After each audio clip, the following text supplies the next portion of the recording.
What's happening? This your boy Blackberry Lawrence. This is the Wrench Pick. That right there? That right there? That right there? That guy right there? Right there? That guy right there? It's the coach of coaches. Y'all heard of the king of kings? That's the coach of coaches, baby. What's going on, coach? What's up there, Blackberry? How you do? How you do? Everybody, let's get ready to roll tonight because it's getting close to draft time. Yes, sirree, Bob. Oh, yeah. And right next to the coach of coaches, we got a guy we call the resident nose tackle. And that ain't because he blow his nose on the couch. What's happening, Big Ant? Hey, what's going on, everybody? Hey, get ready. We finna bring you nothing but the stats, the facts, and the truth. You already know what it is. Some folks gonna get gut punched tonight. And right below him is my brother, my blood brother from the same mother, Denzel, a.k.a. Smiley, a.k.a. Dewey, a.k.a. Bonkers. What's happening with your big little bro? I guess you my damn big brother, because I'm always ready to call you damn big bro. Don't you dare put that responsibility on me. Don't you dare do that. I would never have that responsibility on my shoulders, because I will make fun of it and fuck it up. At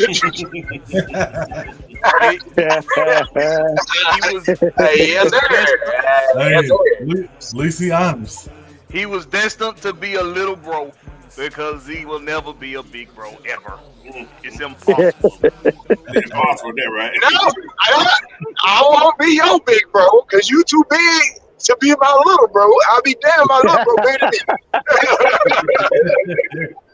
Big little bro. Calf muscles the size of goddamn watermelons. But right next to him is a guy I call One, but y'all might know him as the Super Billy. What's going on with your therapist? We are the villains. What up? What up, Blackberry? That boy came on saying like, "Bang!" Hey, I just been seeing some foolishness today, so you know I'm in rare form, but I'm feeling good. Feeling good. Well, I guess everybody feeling good tonight. I got a lot of energy in the room with me tonight. The family is in full effect. This is the Rex Pit. Get your seats and get ready to be entertained. Get your popcorn ready. Woo-wee. So, ladies and gentlemen, boys and girls, children of all ages, I had to channel my inner Knight Rider there. Who, by the way, if he listening now or when he does listen, boy, get your ass back on my show ASAP, because you ain't been here in a while now. And stop playing with me. I'm gonna come down to Albany and find your ass. All right. Chicken wing. He's calling you out. He said we eat some chicken wing. All you got to do is put up a lemon pepper. He coming. That's all you gotta do. That's all you gotta do. So right now, if you're watching us right now, I need for you to drop some down in that comment section. I need you to drop your location. Drop where you're from. Drop what you rep. If you're from somewhere but you rep somewhere else, like Ludacris, aka Chris Lover, then drop it down there in the comment section, okay? So we can shout you out when we get ready to do that roll call, baby.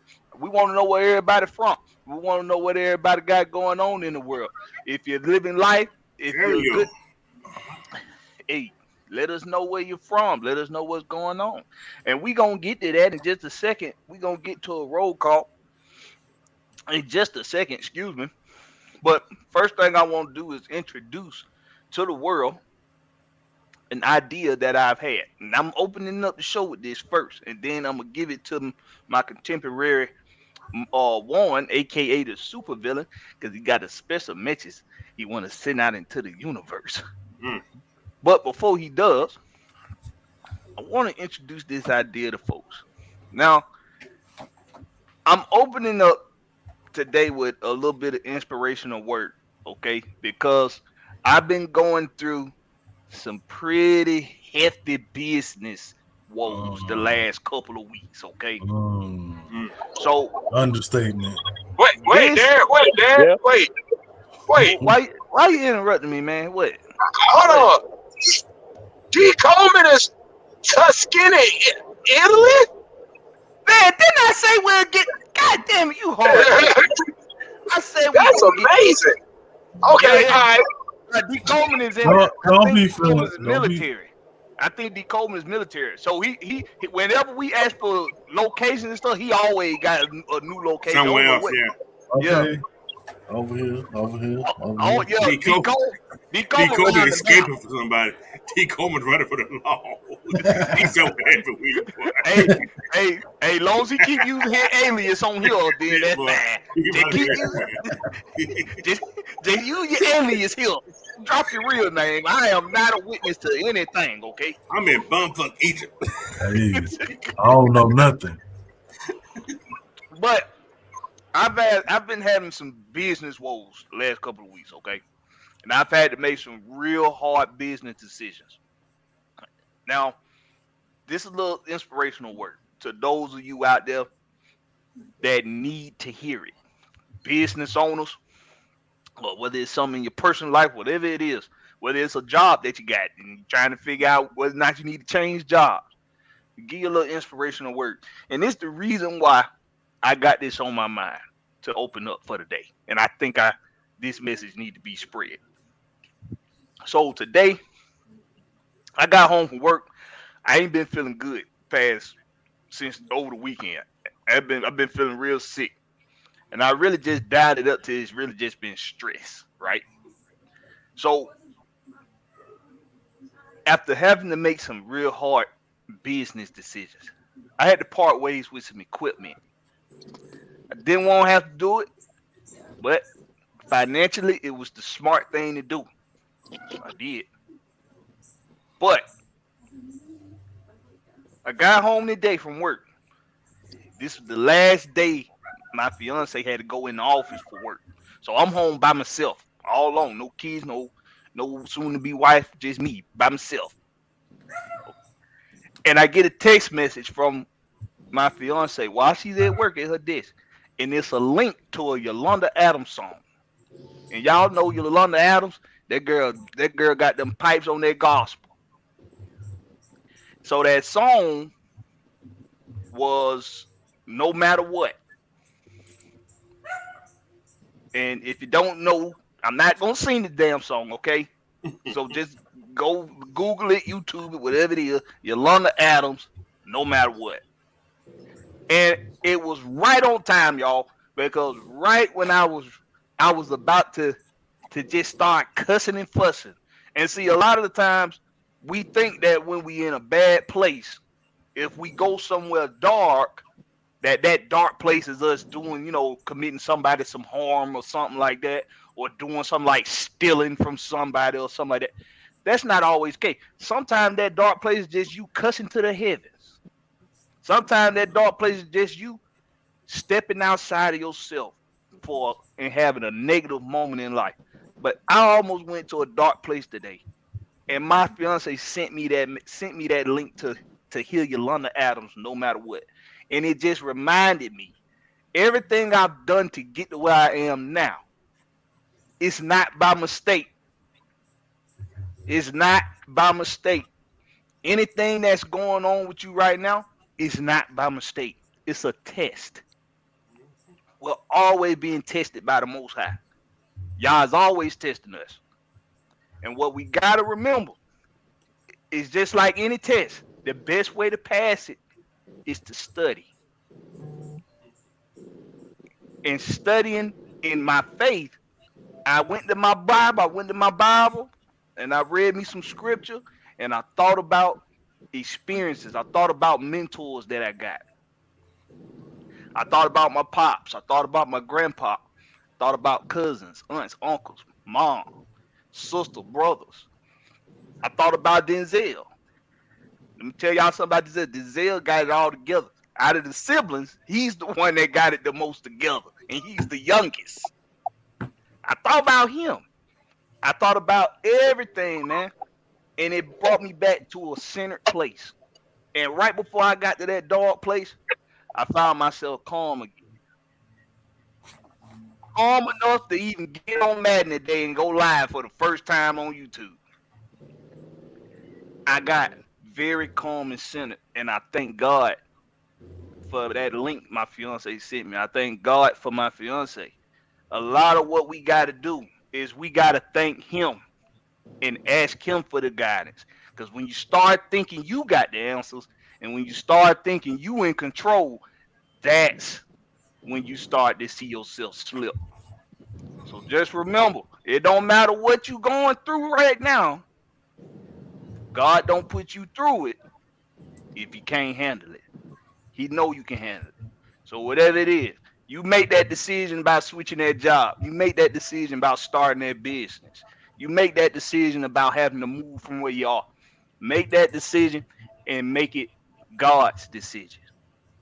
And that's my inspirational word for the day. Now, Facts. on a liver note,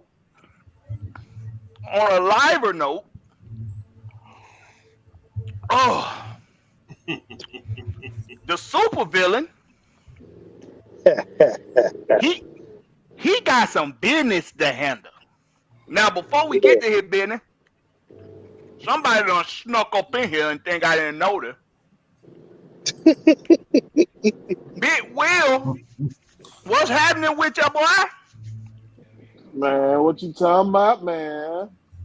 Hey, man, we about to get real ignorant in a minute before I get up. It's somebody on here finna get real ignorant. So before we get there, let me go ahead and introduce Mad Mike. He say he got something to get off his chest. So maybe we got two people got to get real ignorant real quick before we get into the master ceremonial type stuff today. So Warren, yes, sir. I think I'm gonna give this to Mike first because I think I know where you finna go. Yeah, Mike. yeah. I'll finish it up. Yeah, go ahead and let Mike do the first gut punch. Man, Mike, what's happening, bro? How you brothers doing today, man? I'm doing good. Doing good. Feeling blessed. Why he sound like the deacon that just got to the usher board, got to the pulpit? He is the deacon of defense, man. That's why I call him that. Came a little late there. How y'all doing today, ladies? Well, he about to hand out some damn holy water. Well, I want to take this time to reiterate some rules of the game.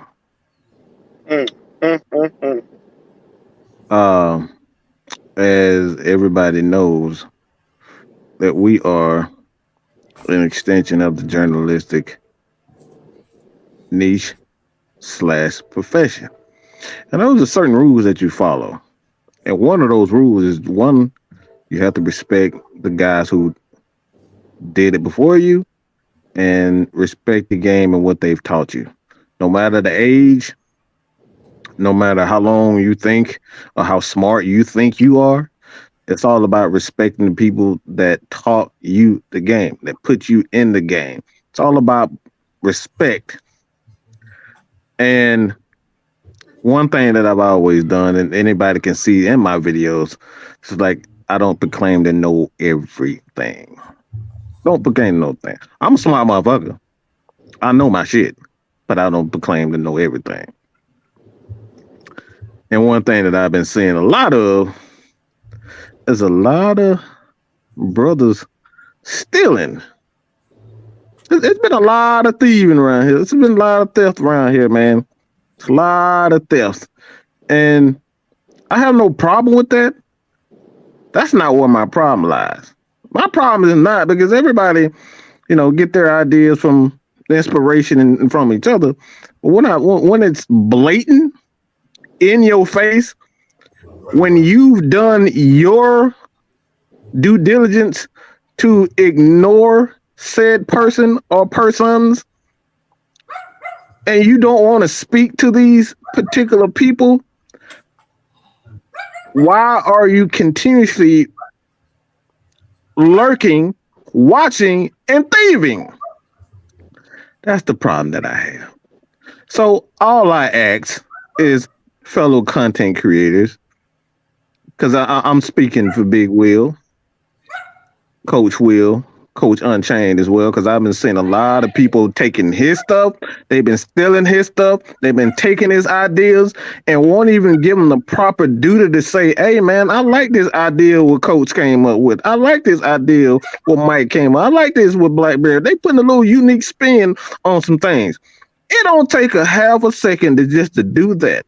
It's just properly citing those who have done it and done it before you. That's all we ask. Just properly cite us. And I know there's probably, I'm trying to be as political as I possibly can. I really am. I'm trying my hardest to be political, but it's somebody has to stand up for it at some point.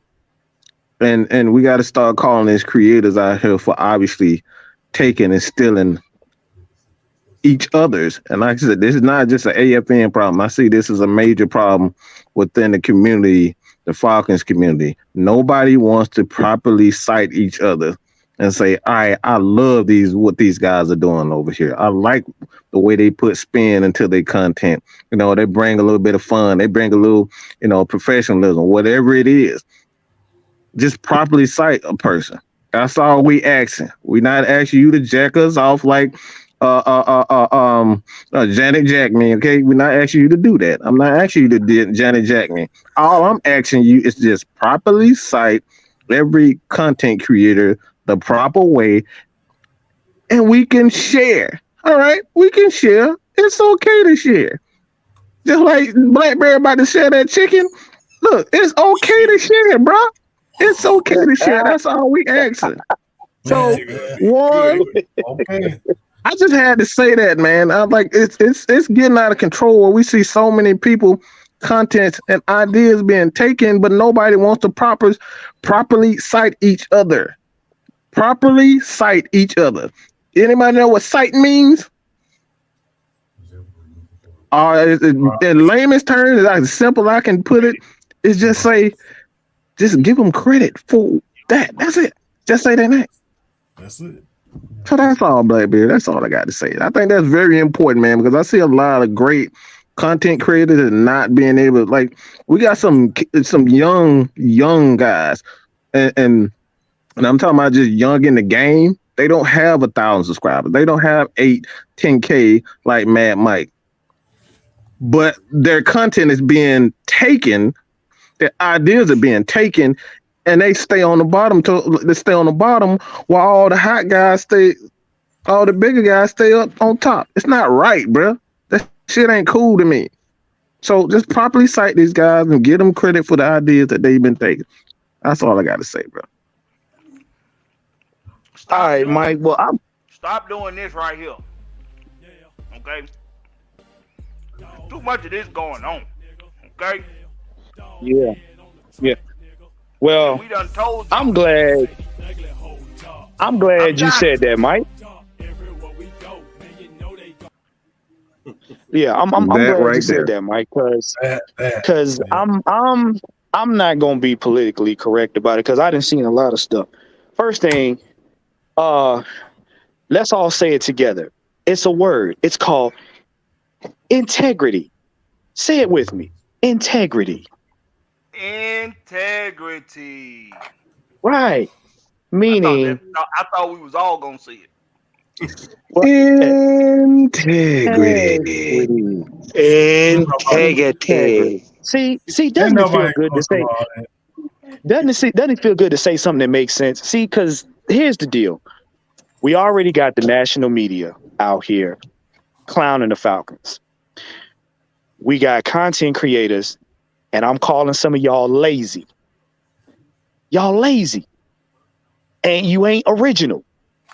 See, Mike said it politically. I'm gonna just call it what it is. Y'all is lazy and unoriginal.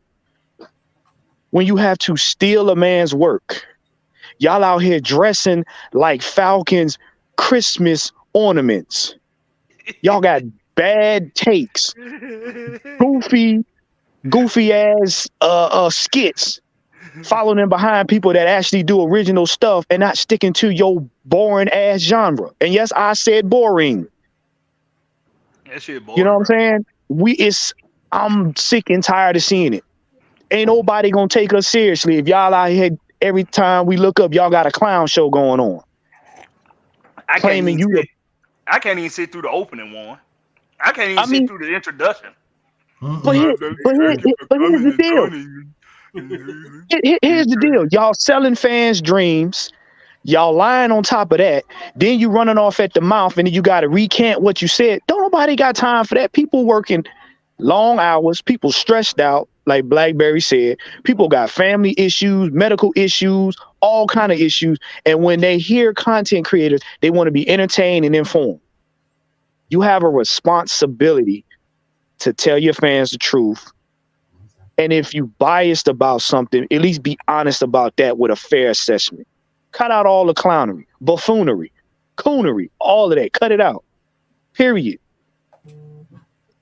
I mean, like I said, I don't mind getting inspiration, but when you blatantly stealing people's content, and yes, I'm calling you out, and if you got a problem, be man enough to come on the show. If you're going to steal a man's stuff, at least get a man credit. But look, make up your own stuff. Do your own homework. Stop riding other people's coattails. You can't be the top riding the top's coattail. You second best, if that.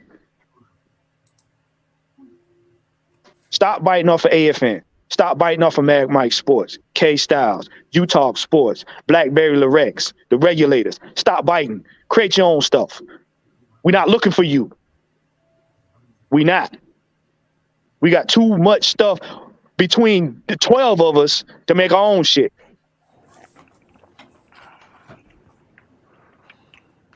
If you big mad, get your big mad ass head on here and say something about it. Let's have a discussion. But cut the shit. Y'all be taking culture and change shit. Stop it. Cut it out. We ain't got no time for this. Well, I'm so glad I got y'all, because they get away with that shit with me, because I don't be on that shit enough. Man, it's not even that. It's like you can't call yourself, you're a content creator, not a content biter. I don't watch that shit. The only time I watch that shit is when we got a little behind the scenes joke, and I just want to go get a good laugh. Well, my thing is this. Everybody in the comment section, name one time you've ever heard us take anything from anybody else. We do the facts, the stats, and the truth. We do our homework. We watch film. We do takes. We make sure our stuff is accurate to the T. And if we're not sure about something, we will let you know. Let me say it. Let me say this, because I see the comments. This ain't about one particular person. All right, that we want to make that absolutely clear. This ain't one particular person. I'm here speaking up for the smaller content creators. If we got larger content creators that continuously steal from them, we're talking about the smaller guys. They don't have.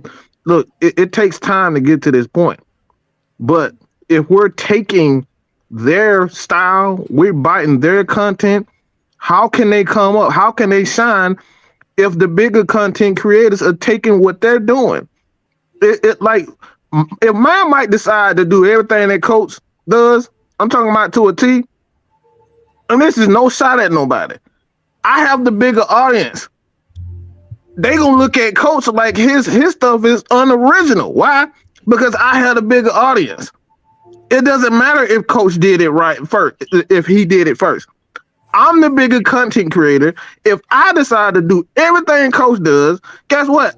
It's gonna drown out Coach. Now Coach gotta go right back to the drawing board, and guess what? Struggle to get back in the spot. This is what this is about. We got bigger content creators stealing quotes, stealing like the entertainment toward, like we talking about every aspect of the smaller content creators, and the shit is just not fair, bro. It's not fair and it's not right.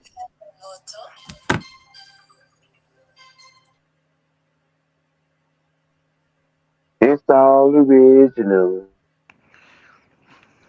I apologize, Blackbeard. I ain't not like that. That like this not what I know you didn't intend, but somebody got to speak up for these smaller creators, bro. Somebody got to speak up for them, bro. No apology needed. I appreciate it because I'm one of them small content creators, so I appreciate it. Look, brother, man. Like I said, I didn't, we're not trying to come on and hijack anything, but it's just what people got to understand is this. The national media is taking a notice to content creators, okay? And it's just like freedom of speech. We are business. Each one of us here has a brand. We are business. Collectively, we are business. And when you do stuff out of context, you're bad for business. And you put a bad light on the industry itself. See, all jokes aside, everybody in here doing this to hopefully one day pass this on to their kids. We just not up here doing this just for free. We like to do this one day to get monetized, to do this, that, and the other so that we can take care of our families. It's a stream of income as well as something that we love to do. So when you start doing stuff like that, you bad for business. Because 80% of the goofballs will see you doing something and be like, oh, so that's what content creators do now. Sam, y'all need to grow up. Warren, are you saying that they fucking with my money? That what you talking me? That what you telling me right now? They fucking with my money? Yeah, because you got to think.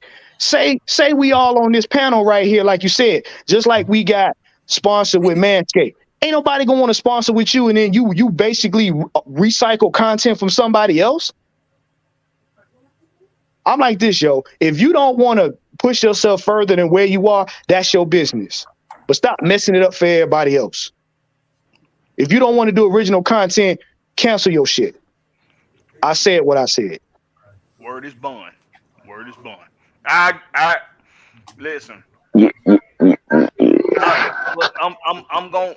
Sam, I know you want to get your spin on that, but we're gonna go ahead and get into the show. We got some super chats we got to get out. I'm good. Okay? I'm good. Ain't nothing else need to be said. Right. It needed to be said. It needed to be said. It needed to be said. It definitely did. But real quick, we appreciate these super chats. You would say something, but it wouldn't be too lively. It wouldn't be as nice as y'all put it. That's why we gonna give you the floor. Yeah, I think we need to go to the next topic. You can close us out. Yes. You can close us out tonight. I give you that, Sam. You gonna close us out tonight, okay? So whatever you got on your heart right now, just push it to the back of the bus. Okay. All right. Hey, but let Chris Beavers and A1 Day One, let them be an example to the rest of you all in the chat.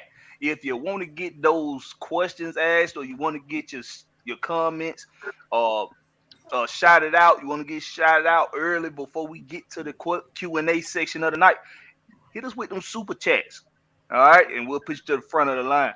Chris Beavers with that $4.99 say, hey, man, definitely need to hear that. See, hey, man, listen, you never know who your message reach, okay? You never know. That's why we got to stress positive. We got to spread positive vibes out into the universe, y'all. A1 Day One, appreciate that $1.99 with the super sticker. I appreciate you, bro.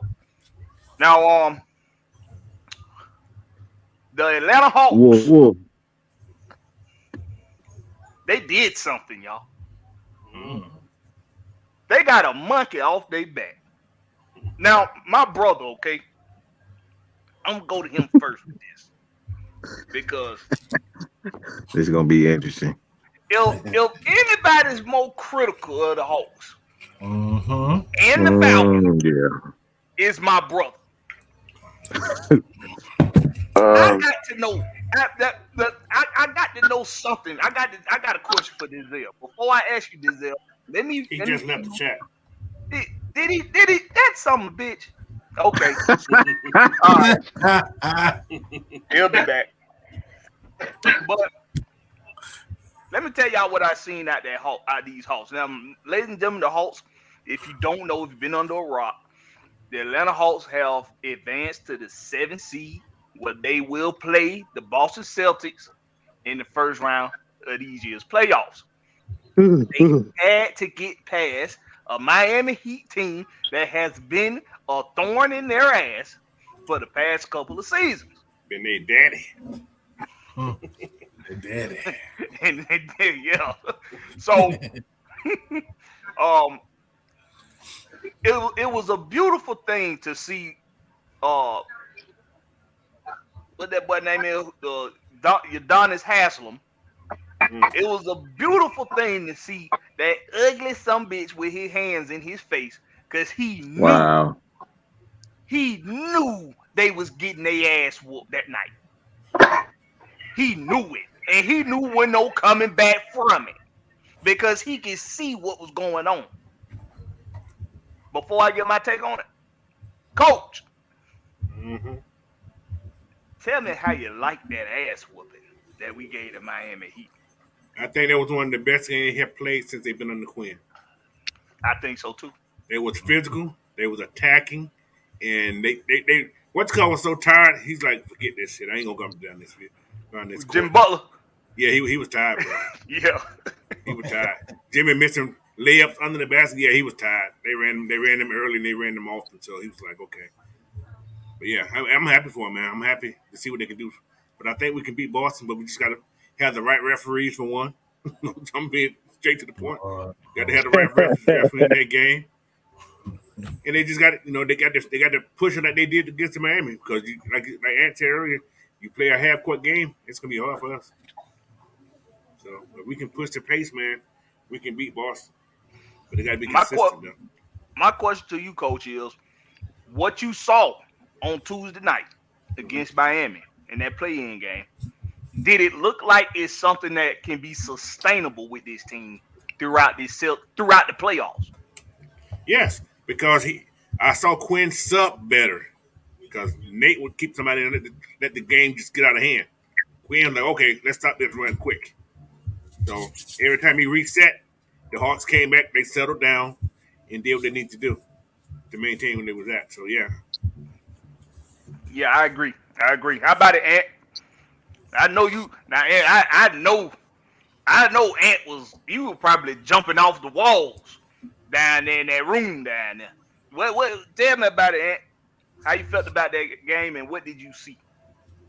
I don't know about jumping off the walls. Now, if that was the NBA, now if that was Game 7 of the NBA Finals, I would have been all over the place. I'd have had a bucket of sugar. But oh my damn! Don't do that. Don't know where they're going, but okay. Coach, that's none of our business. Hey, you know what? Don't do that. Nobody know what Ant be doing, bro. Nobody know. Hey. Hell no. Hey. Shut your ass up. No. Y'all heard what he said he'll do to Jill Scott. Y'all heard what he said. I did hear that too. I forgot about that. Don't use that sugar. Hey, that brown sugar. But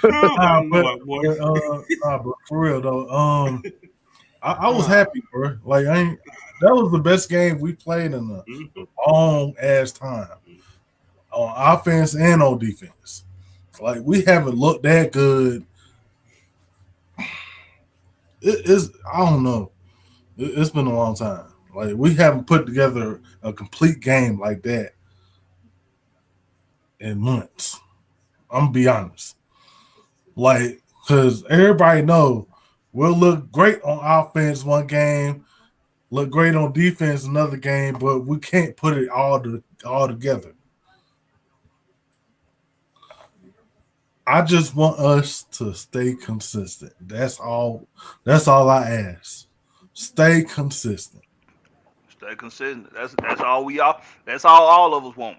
Every fan, Hey, even hey, whatever we disagree on as fans, we all just want to stay consistent. I'm talking to you, Dre Hunter. Mm. Talking to I'm, you, I'm, John I'm, Collins. I'm talking to you, John Collins. Talking to you, Stay, Trey Young. You ain't stay consistent. We you gotta do ain't that. dismissed. Big Will. TNT. What's happening? Coach, you gonna say something? No. I'm just talking about John Cotton. Big Will. Give us your Yes, take sir. on that Heat game, man. You talking about the almost, you know what I'm saying, massive heart attack I had? Oh man, talk about it. I had to tie myself down to the recliner before the game started, you know what I mean? So I wasn't throwing that at the TV or nothing, you know. So I sat there and watched it, you know what I'm saying? I'm gonna be for real with y'all, man. I ain't think we were gonna win. Most nigga wouldn't even tell you that, but I'm a real nigga. I ain't think we were gonna win. You know what I mean? I thought they were gonna beat us. I thought them same old Hawks were gonna show up and give up the game, which they almost did. But they showed a little fight in it, you know what I mean? We had a 20-point lead? 24 point. 24-point lead. Up there. Let it come down, then, you know. I'm like, okay, they might do something. I look up, the Miami then cut it to 6 points. I'm like, oh my God. The field, I started sweating and everything. I wanted to untie myself from the recline. I stayed tied up, bro. I ain't want to do it. You know, I stayed right there. You know what I'm saying? I got a question when you finish, though, Will. it was just up and down, bro. Up and down, man. And, you know, the man who showed up, Trey showed up to be a closer, man. He was taking bumps. He was going to the hoop, you know what I'm saying? And that with all the Giants. And Will. Hasn't he been that most of his career here? Hasn't he been a closer most of his career? Yeah. So why but when he ain't had that number 2. He ain't had that consistent number 2. No. But Will, answer this for me for the fan base. Why when he have a game, he miss a game winning shot and he turned the ball over in the last minute?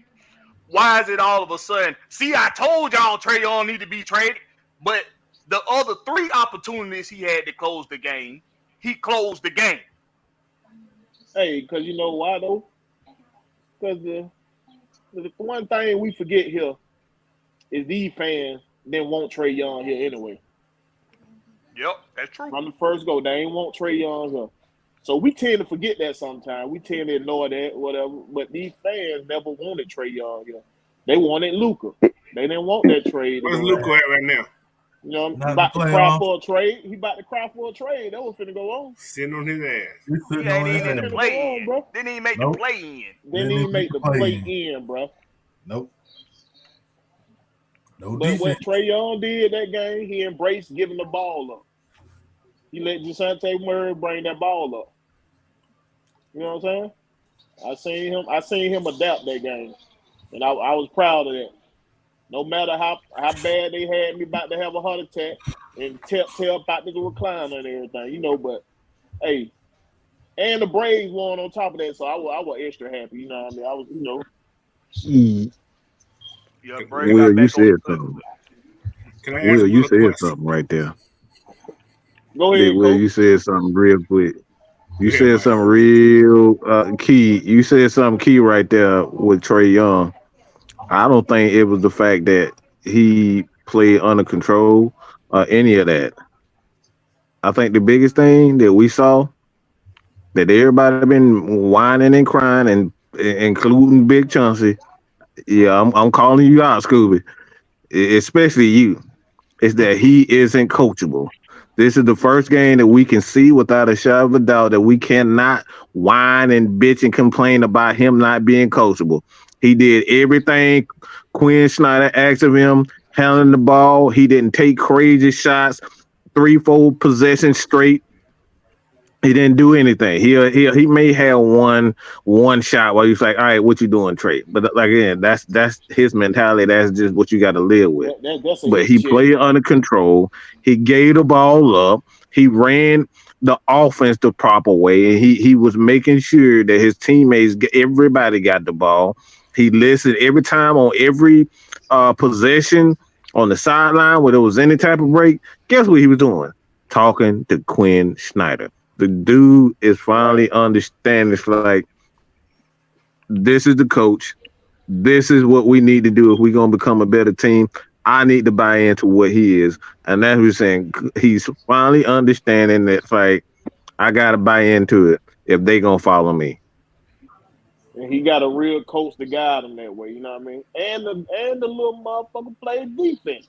That boy was being a net out there, boy. Yes, he did. I always say, yes, he was. He was being a net. He was being a net, but I got to be real now. His defense was terrible in that game. It was atrocious, halitosis. But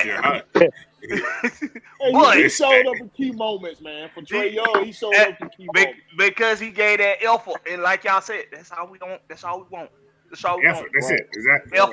That's all we want. Hey, Blackberry, ain't that what you call them boys play with heart? And that's what I took at it. Them boys played with heart.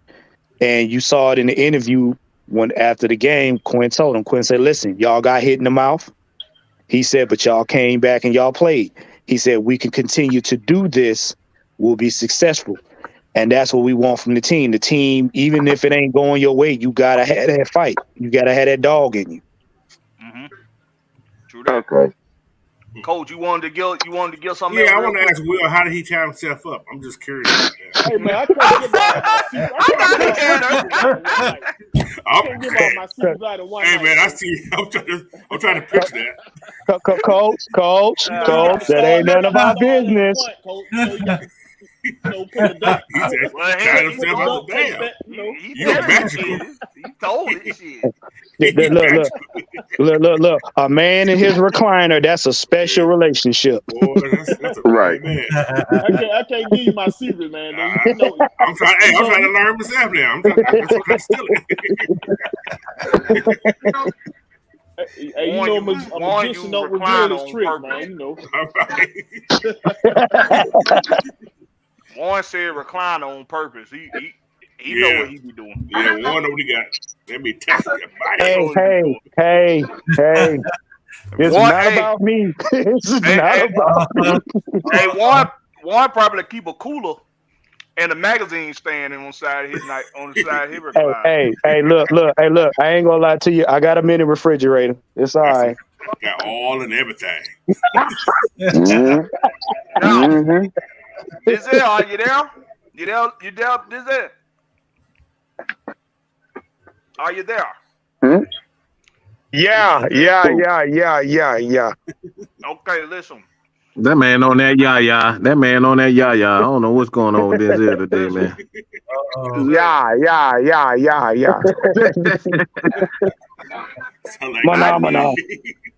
I need your take on this Miami beatdown that we gave to Miami. I need your take on it. And I need you to tell me if what you saw is sustainable. Well, before I was rudely interrupted by technology, I was on the way home. Still on the way home. Yeah, but almost there. But I know it's anticipated. Is very much anticipated in the audience of my take on us, since I have been deemed to be so critical of the bullshit that we was exposed to. More bullshit than Stormy Daniels was exposed to in front of Donald Trump. And Damn. Mm-hmm. Oh my God. That's a lot of bullshit, ain't it? Oh my God. That's a lot of bullshit. We was exposed to a lot, wasn't we? Well, you Lord took have it mercy. there. You took it Boy. there. Yeah, that was Hey, bullshit. He talking about top rank corruption. top rank corruption paid off poo nanny. But anywho, I've been good. 120,000. What? 120,000. But hey, man, that was the best 4 quarters of basketball I've seen that team play all season.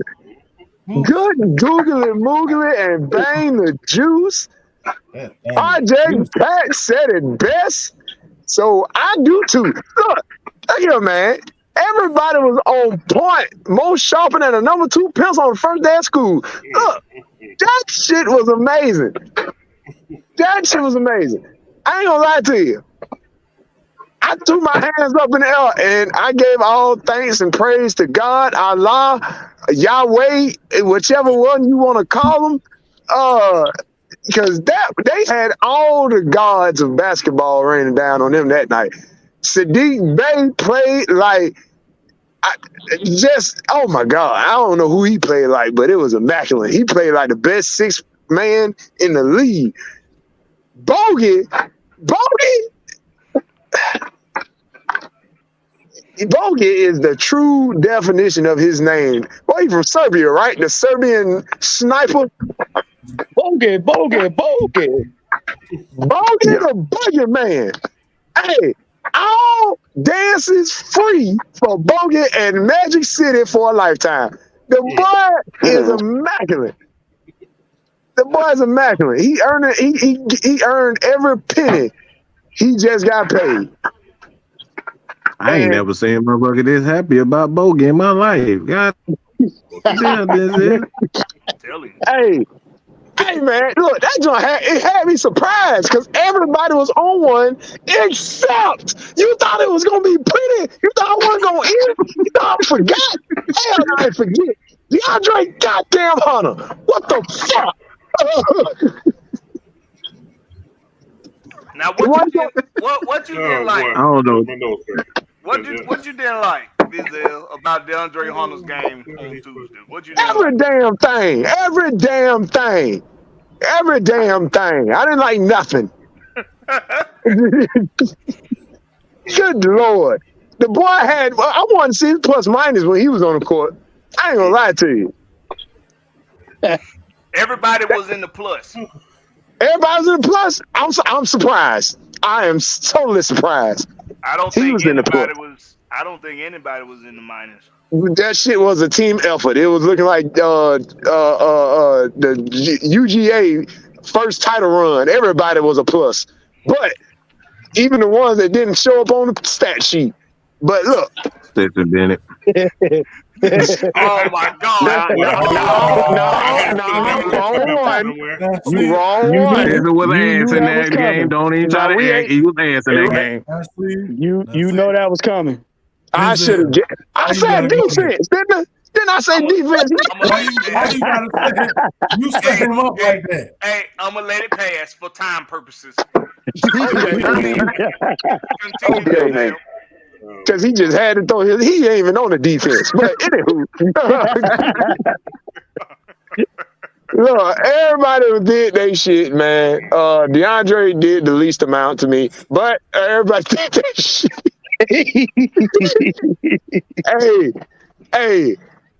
I got this premonition that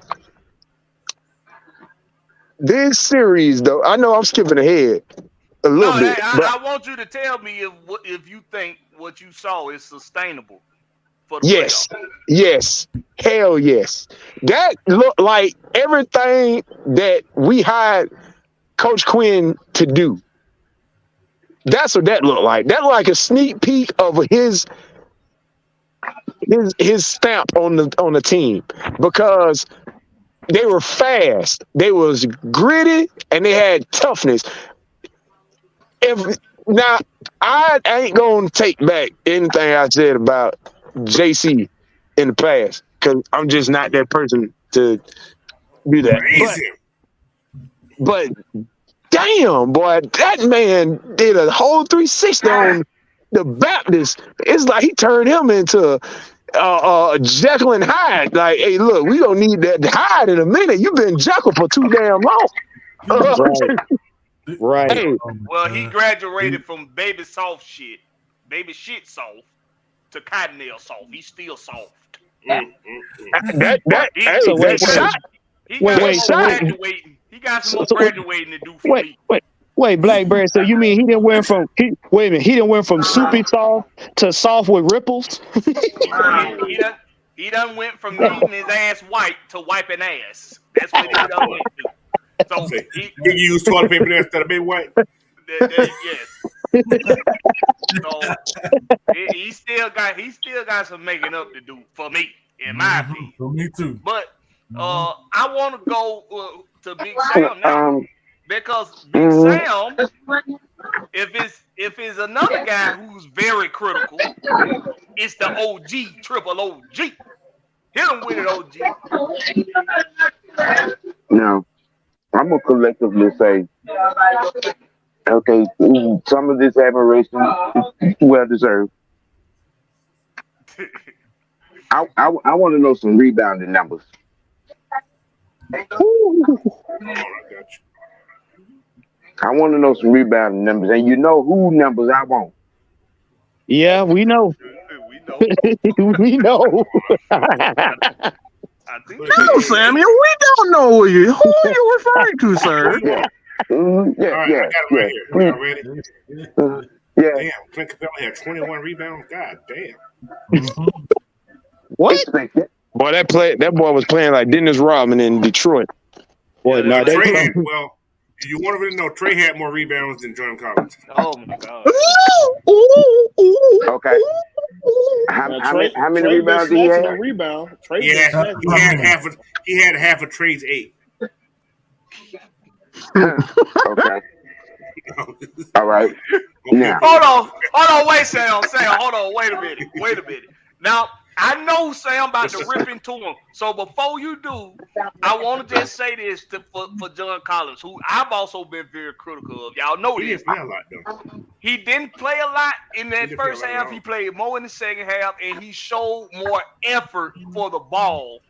He did keep a couple balls alive. He might not have got the rebound, but he did keep a couple of them alive. Go ahead, Sam.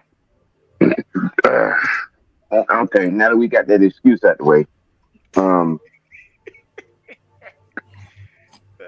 rebounds. 4 rebounds. Now, I think you ain't got to be an asshole all the time. I think the question was, you wanted to know, do I think that what happened in this game, is it conducive to us going forward in this playoff series? We will get our ass swept. Speak on it.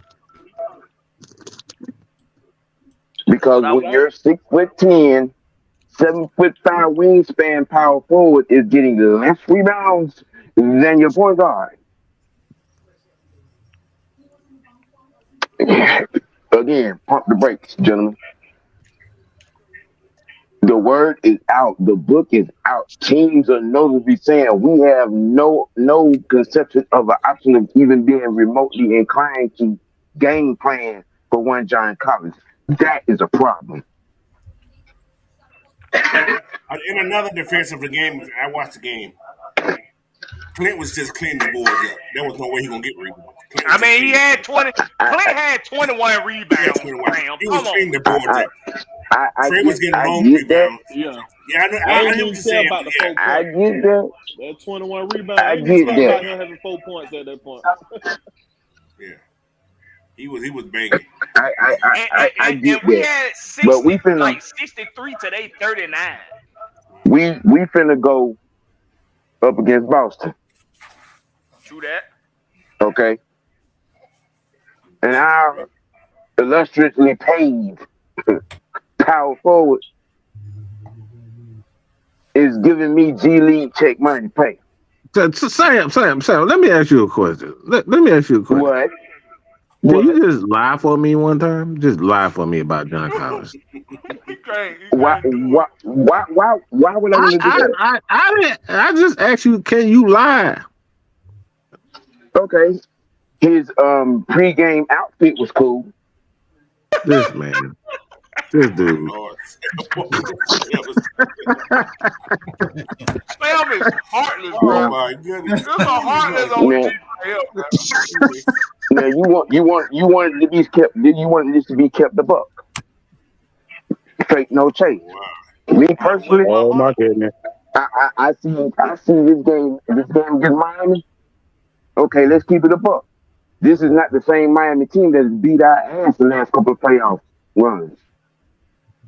Not the same team. Same people. They beat our ass in the Not the regular same season. team. Yeah. I mean, it's the same team. I just think that the Hawks are different. That's all. I expected them to beat Miami, but until we're winning games, I'm talking about winning games, winning the game within the game, which is rebounding and defense. That would need to be consistent.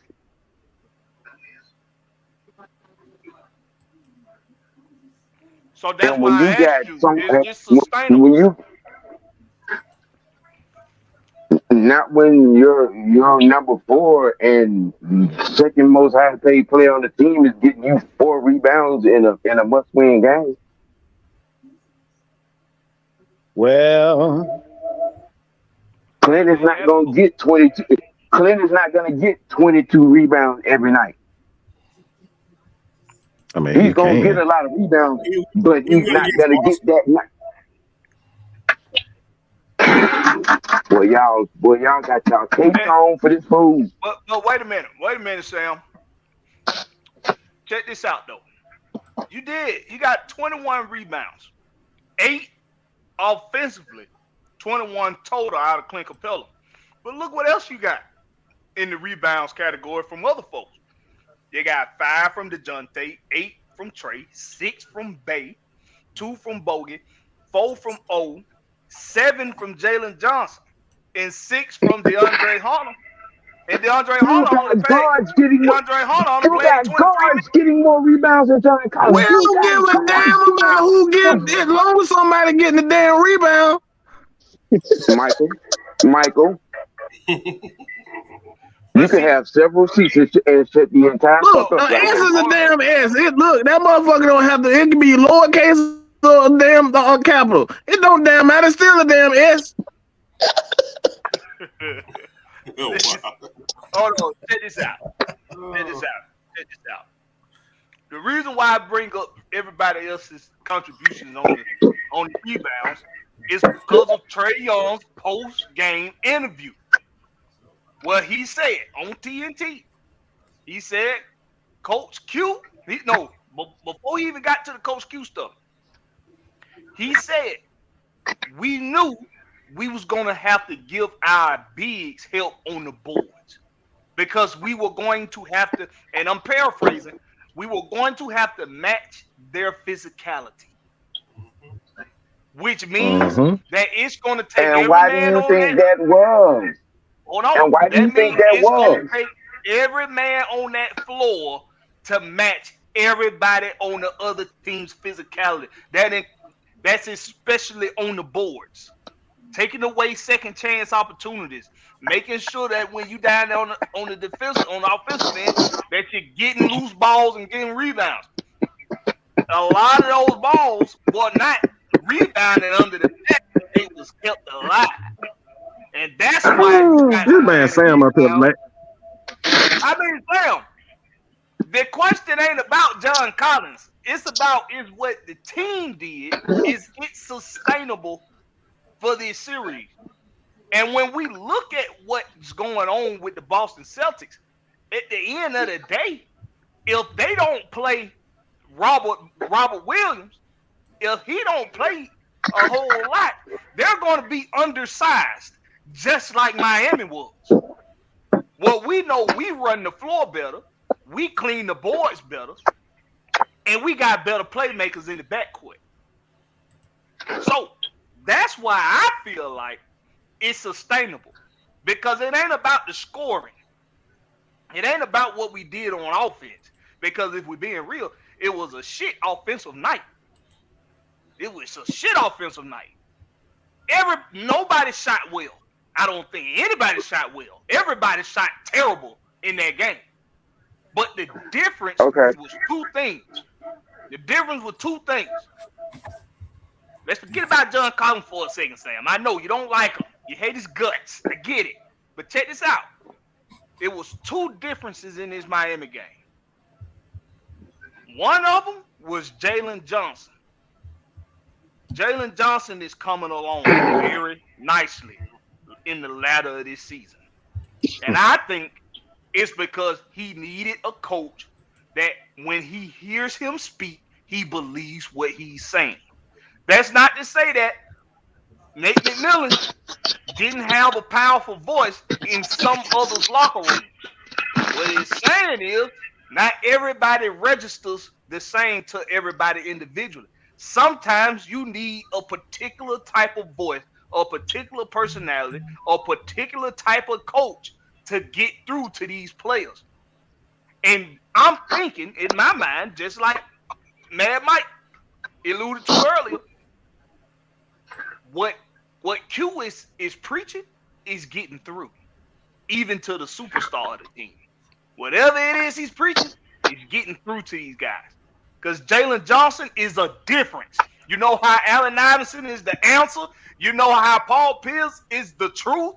Well, Jalen Johnson, if he keep this up, he is the difference. Because that energy he brings, that ability to run the floor in open space, that ability to use his athleticism, something we've been trying to get John Collins to do on the boards, that ability to use his athleticism on the boards, it is speaking volumes right now. You see the difference. You see the difference. You see the difference in this team running the floor. Everybody's running the floor. And the reason why these guards can be involved in being physical on the boards along with the bigs is because you got a guy like Jalen Johnson who can take the ball up the floor and be a playmaker in a full court sequence. Not necessarily half court, but in a full court sequence, get the ball up the floor. Okay. I ain't done, Sam. Hold on. Excuse me. Hold on, Sam. Pump your brakes. I want to answer this question because y'all missing something. Hold on. Y'all missing something. I gotta get to the second point, and then you can go. You can respond. Now, the second difference was the effort. It was the effort from the collective team. It was the effort. Whatever the reason is why the effort looks like it's better now than from what it was pre Quinn. Whatever the reason is, the effort is better now because we missed a whole hell of a lot of time. And with effort comes that physicality in nature that they had to match against Miami. They had to match them physically on the boards. They had to match them physically in open court. All that hard trapping, they couldn't do that to Trey because you had to pay attention to Sadiq Bey on the wing. You had to pay attention to DeJounte Murray being able to get the ball. You had Jalen Johnson who was ripping their asses apart. So when you got all that going on, and they tried it at first for a little bit, they went at Trey a few times. But we was able to withstand it. We was able to adjust. And we kept that same effort all game long. That was the difference. Physicality and Jalen Johnson and Quinn Snyder, so you can say 3. But go ahead, Sam. Respond. You ain't gonna sit on the toilet, did you? Go ahead. Nigga, talk. Goddamn. Talk, motherfucker. Man, shut the fuck up. First of all, if our residential power forward was getting more than 4 boards a game, our guns wouldn't have to come down and help. Okay. Just keep that front and center. Second, I never said there wasn't going to be any difference made by Quinn Snyder's, operation and his team. Because number one, at its core, even with some of the criticism, some warranted, some not, Trae Young wants to win.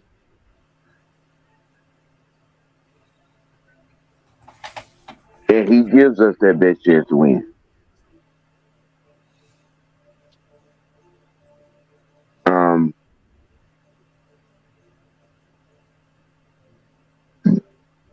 But I'm still not convinced as to, because like I said, I've seen enough basketball over my life to know two things. Defense and rebounding is going to get you to the finish line. Now, we definitely agree there. Mm-hmm. And can you what, Mike? What, Mike? What? I want to be rude. This is so. Look, I gotta read this. I apologize. We recapping, but I gotta say this. Doug Kleiman just tweeted something. Well, he tweeted something earlier, and I just thought it was real funny. So, haha. But the NFL executives said that this particular guy that plays quarterback for said champion, back-to-back champions, he might go undrafted. So I just wanted to throw that out there. He's still great. I don't care. He's great. I'm sorry. I'm sorry. That's it. I just had to throw that. No, Mike, you didn't say that. Go on, Sam. Plenty of people saying that he's gonna get drafted.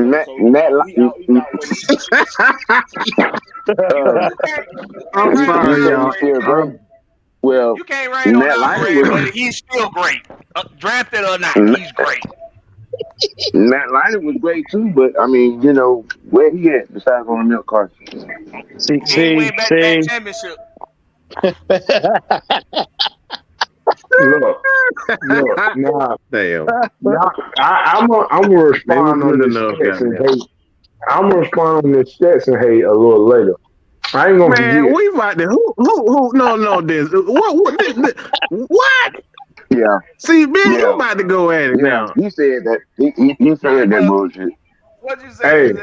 Hey, I said I'm gonna respond to it later. Not now. Continue. Talk. It's already out there. Talk, man. No, that ain't what you said. You said you was gonna respond to the Stetson hate. Later. Yeah, you got. I said later. OG, come on now. You gotta open up that grave in your ear. Look at. I heard the late, but I also heard the late that you tried to leave out there. Look here. Since y'all so eager to get this bashing over the head with bricks and knives and all these gashes, I'm gonna gas you up real good. I got something. You gotta throw the fumble in there too. Yeah. So look, y'all listen to them folk all y'all want, because I've read the same thing. Talking about that boy might go undrafted. And you got players from what was that? HBCUs. None against HBCUs. But you got a football quarterback from an HBCU. A bad one at that. And I know you ain't getting the ones that went to the classic. Nah, you ain't getting that one. You getting the ones that barely even made it 500 in the HBCU leagues. That may go drafted before they saying before him. Oh my God. Okay. Look, whether we like to believe it or not, numbers don't lie. Do that. Oh, okay. Do that. Numbers don't. No. Listen. Numbers don't lie. Numbers don't lie. We gotta wrap up the Stetson Bennett talk because we got to move on. Bennett, They wanted me to do this. I didn't ask for this. I said later. Go ahead, finish it. Go ahead. Hey, if somebody come up to you and say, "Please finish whooping my ass," you gonna do it. All right. It's just simple as it, bro. The man went from a boy to a man right before our eyes. He took the Cam Newton route, and damn near, did he get kicked out twice? He got sent back twice, I think.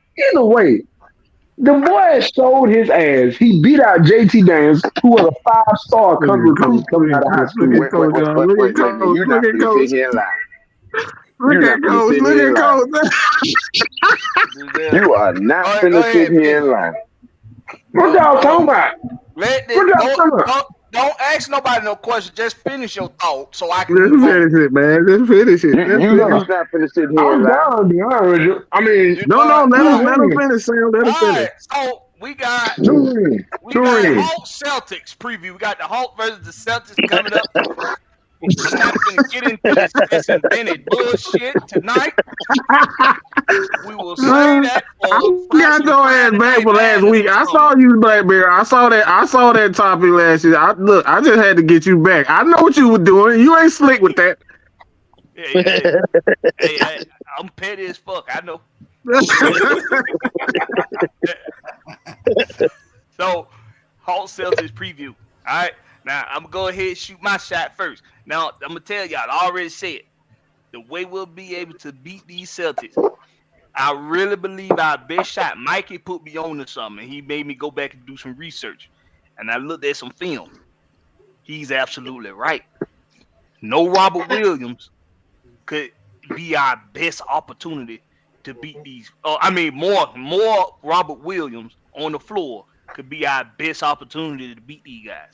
And I say it because this reason right here. Robert Williams can't run the floor for shit. It's something going on. It's something going on. He's too big. He's too big. He cannot run the floor. We would be too fast of a team. Now, see, their 3-point shooting ability, their shooting ability, it has been historic. Okay, it has, but it's the playoffs. The game slows down a bit. Now, a lot of people might say, well, that benefits the Celtics, right? That's what a lot of people say. The game slowing down benefits the Celtics. They're arguably a better half-court team. Arguably a better half-court team than we are. They got better shooters than we do. So, a lot of people say, well, the game slowing down benefits them. Ladies and gentlemen, boys and girls, I'm here to tell you. If they miss and Robert Williams is on the floor, their best two guys to run the floor are also their best two playmakers, which means they will not be getting down back on defense fast enough for a team like the Hawks. Jaylen Brown and Jason Tatum, they're going to be involved in the plays. They're not going to be able to get back down to the floor with a Jalen Johnson. They're not going to be able to get back down on the floor with a John Collins. They're not going to be able to get back down with a Trae Young or a DeJounte Murray. They're not going to be able to get back down fast enough. If they have a night, what we need is a night where we can match them shot for shot. Because it almost guarantees you, based off the way, and this going off speculation, but based off of how this season is going for the Hawks, we know we win one, lose one. Win one, lose one. Win one, lose one. If that first night, if we can steal game one, our chances go through the roof. Yep. That's my take. Go ahead, Coach. No, just put on what I was going to say. If we can steal game one, this series will go probably 7. And we got a good chance to win that 7 game because Boston be tired, especially running the floor. They're going to be tired. So, yeah. But, hey, Whoever win, man. I want the Hawks to win, though. And, go ahead. Your Hawks Celtics preview. What you looking for us to do? We gotta run their asses into the fucking ground. Rebound. And we gotta play. We gotta have effort and heart. The whole series, period. And we gotta have, gotta show some of this. Gotta have some of this. Integrity? Brains. There's that word again. Gotta be smart. Message. Gotta play smart. I think the opposite. I actually think the opposite. I don't think we gotta play smart. I think we gotta play reckless. Aggressive. I have never heard that before in sports talk, but continue. I'm intrigued. But you ain't here. You ain't listening. You ain't never heard that. You don't have I don't think you have to.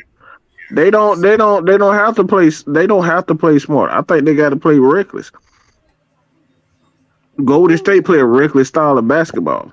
People don't even realize that. Is it possible to play both? They just run and more run again after they ran and they get the rebound, they run some more and they run. That's reckless basketball. You know what? That's true. And the reason why they have why they can do that is because they can shoot like crazy.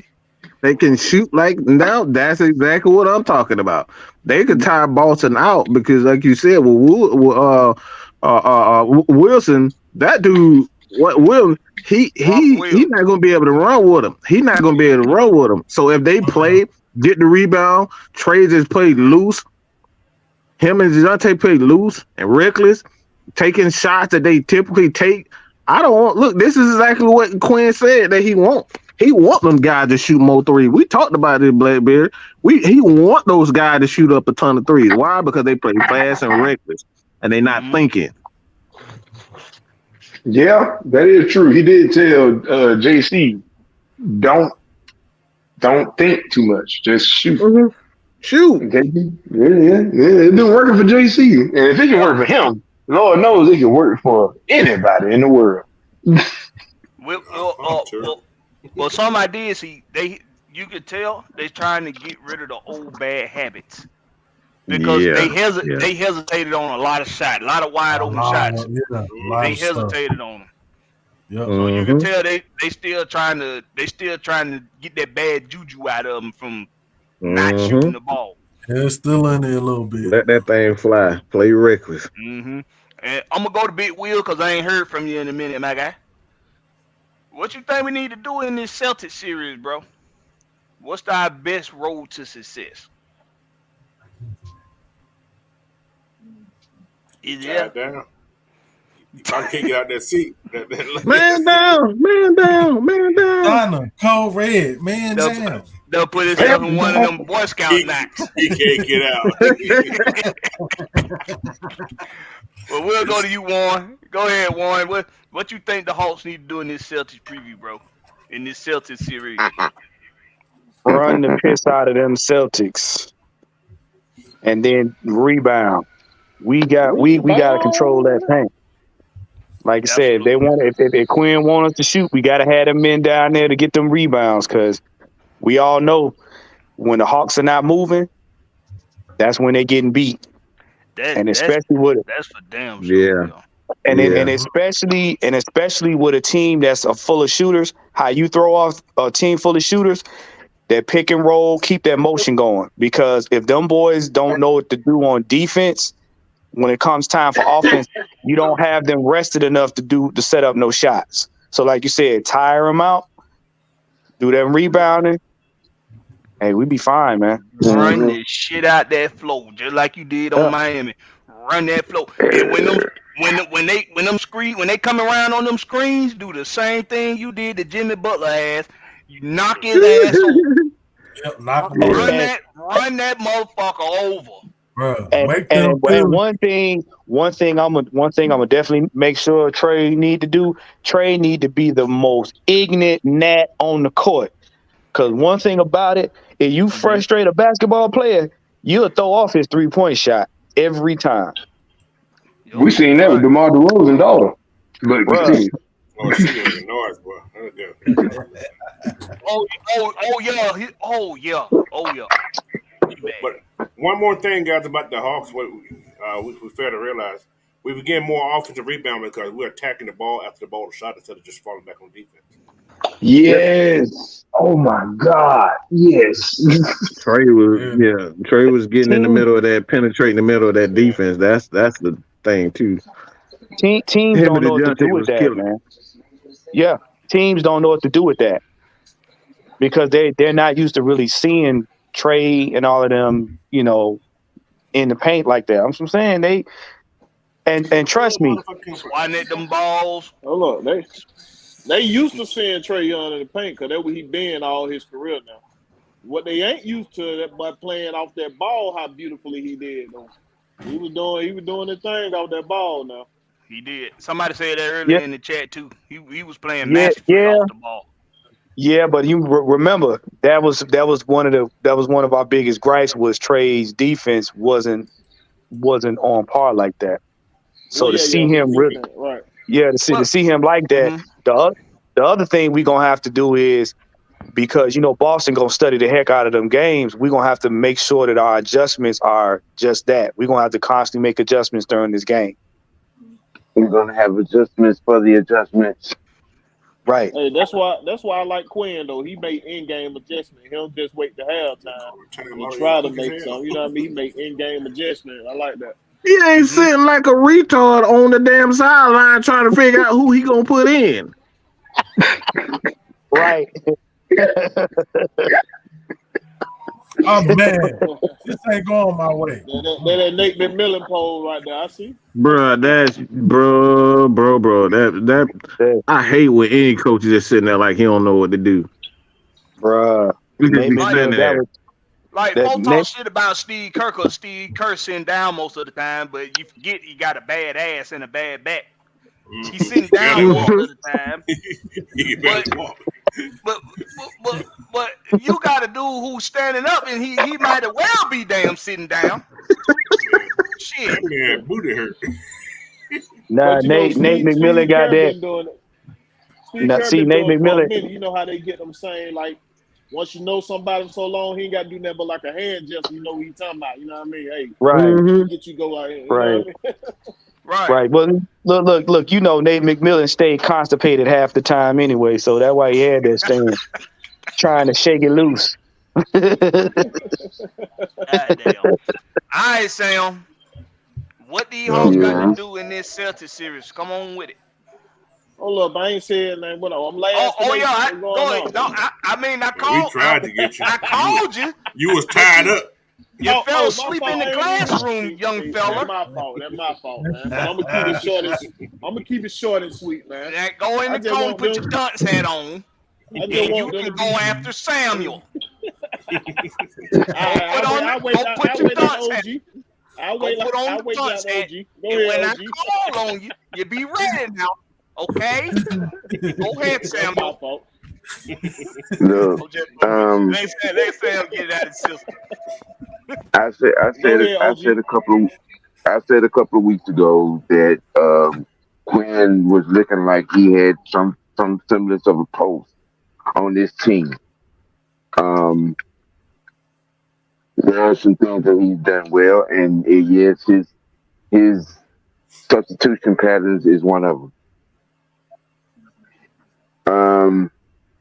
His in-game adjustments are going to be key. Rebound is going to be key. I like this. Consistent and relentless defense is going to be an even bigger key. Because mess around and let Jaylen Brown get hot, it's going to be a problem. Mm-hmm. Well, you know he gonna have his moments. Well, there is ways to keep him from having them moments. Somebody got to be up in him at all times. Even when we got them going to even when we going to timeout, them two walking halfway to their beach with them. That kind of tight. Sam, OG, I think it was the wrong player because Jalen gonna get his, and Tatum gonna get his. And the person that I feel like that you need to not get theirs, it's actually two players, and they both guards: Derek White, Marcus Smart, because those can be the deciders of the stat line. Now, Al Horford, you punched both of them in the mouth a couple of times. They shut down. I was about to say that, Sam. I was about to say that. But Marcus Smart is a pesky player. He's a pesky player. You got to punch him in the mouth a couple times. Derek White, he gonna keep coming. Listen, by the time they get midway third quarter, after chasing Trey around, trust me, he gonna be a little soft. Oh, he gonna be soft, but that don't mean he ain't gonna be a little. You see what he did last time? That is the genius of having Trey off the ball. It is. This true. Now, Trey can't get too excited and end up getting in, throwing up bad shots just to try to make somebody look silly because he's been on your ass all game. And you can see that in some of his shot selections. When the game is going on, he getting irritated and more irritated and more irritated. So now it's becoming more hero ball. So and some shots. Let me insight you on a little something. Trae Young is living rent free in Marcus Smart's mind. I don't think nobody can live rent free in his mind. He's so ugly. You gotta pay something. Look, listen. Oh, he's a legend. Hold on. Oh no, you ain't use them two words. Oh. No, I ain't say he's a legend. Oh. He said he's so ugly. Oh. You all right. He made a Charles Barkley joke. all that stuff that he be trying to do, that Patrick Beverly type stuff, it don't phase Trey. That what gets up on the Smart team. That what started the last fight. Quote unquote push and shoving. And to be real with what Sam's saying, this is what plays against Marcus Smart. He's a foul ass some bitch. Yeah, he is. And with him having to chase Trey around off the ball, he's gonna get in foul trouble. He won't. I'm predicting that he will be a non-factor solely off the fact he gonna be in foul trouble too much. He gonna be in too much foul trouble. With Derek White. With Derek, and crying like a little hoe.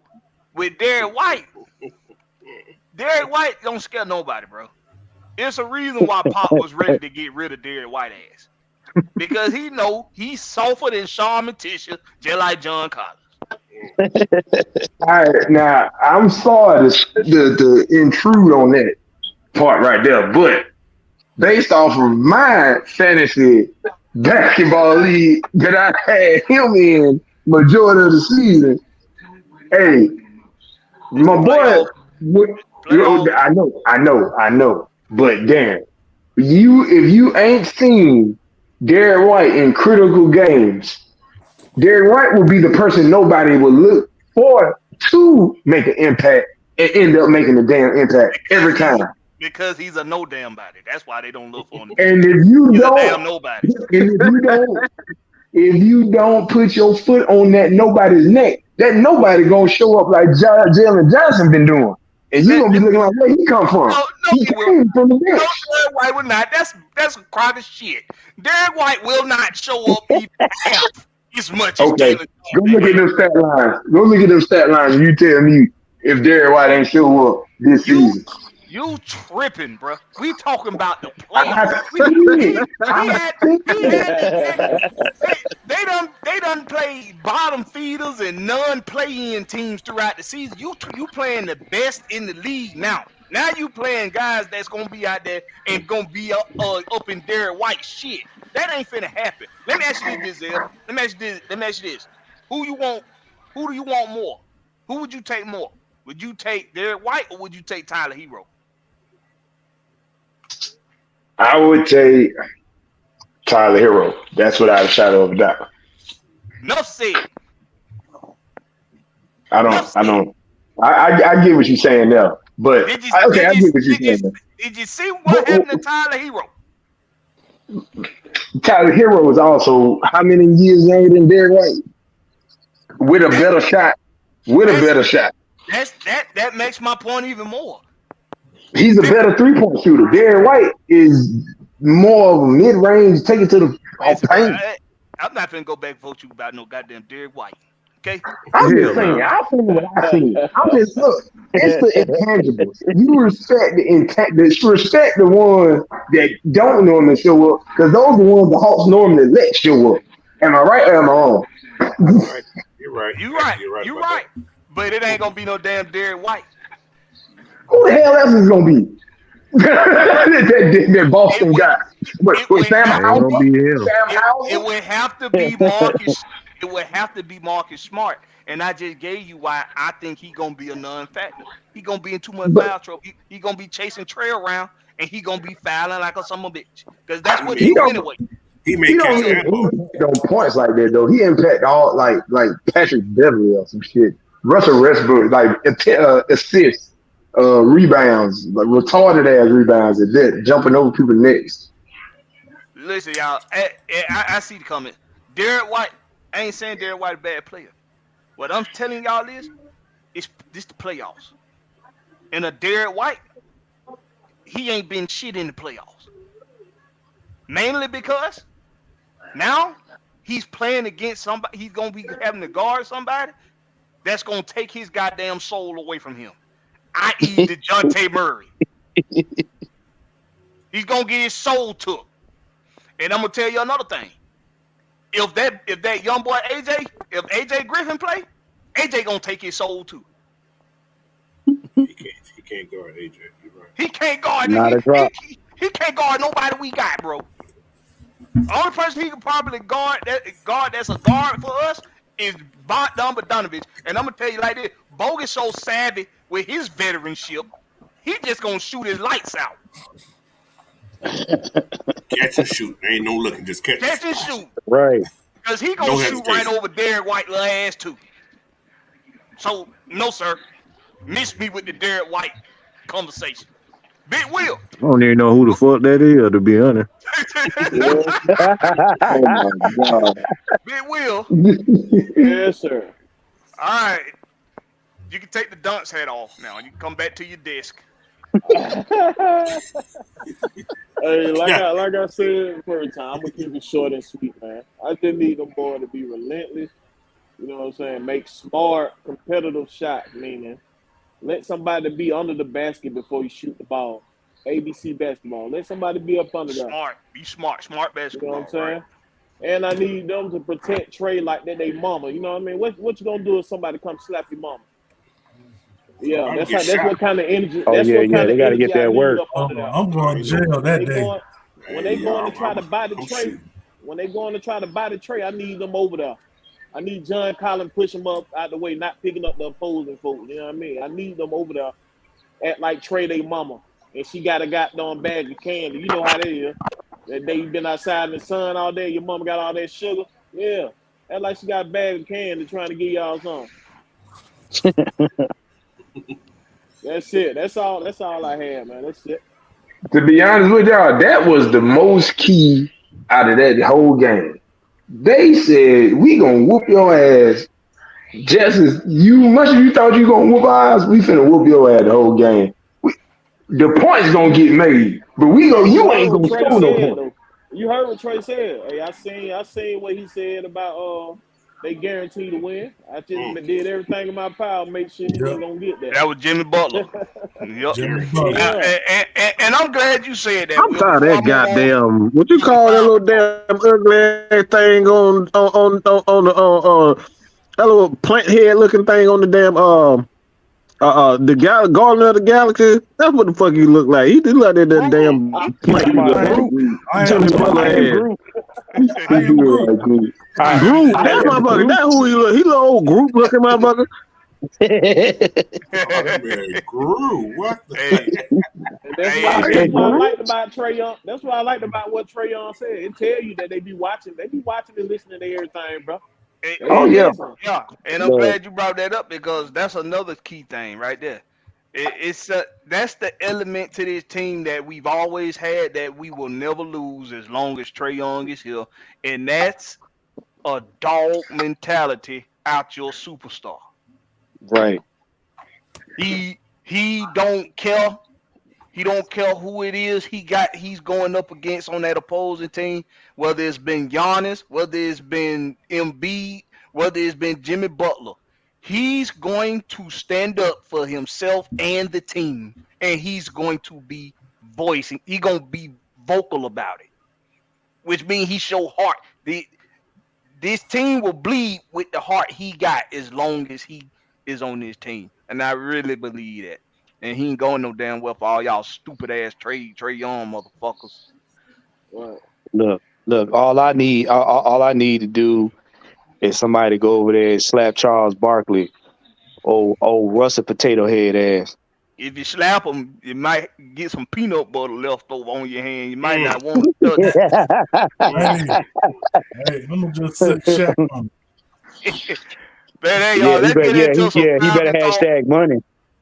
Let's get into some Falcon talk, but before we do, real quick, let's do a quick light check. What we looking like? We got 73 in the building.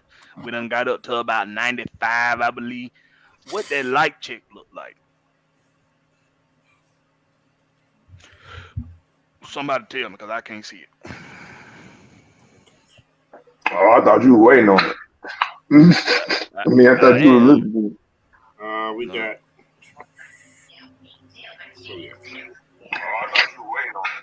That's fine. Got 53 right now. 54. All right, well, take that. That look good.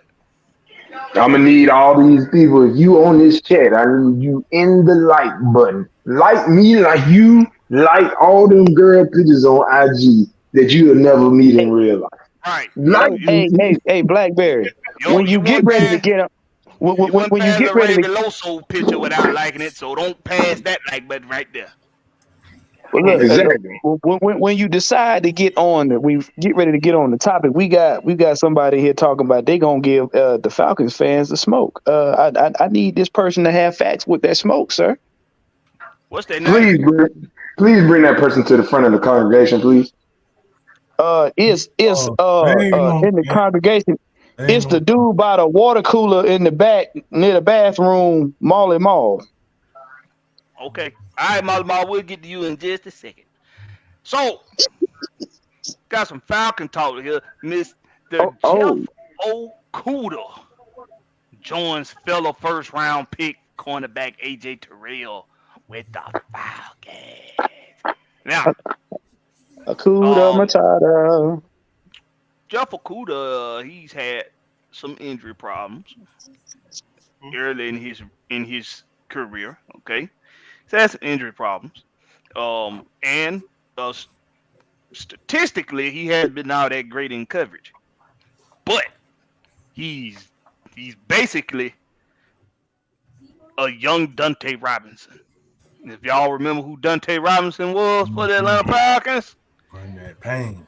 he's a young Dante Robinson, which means he's going to be very good in the run stopping department.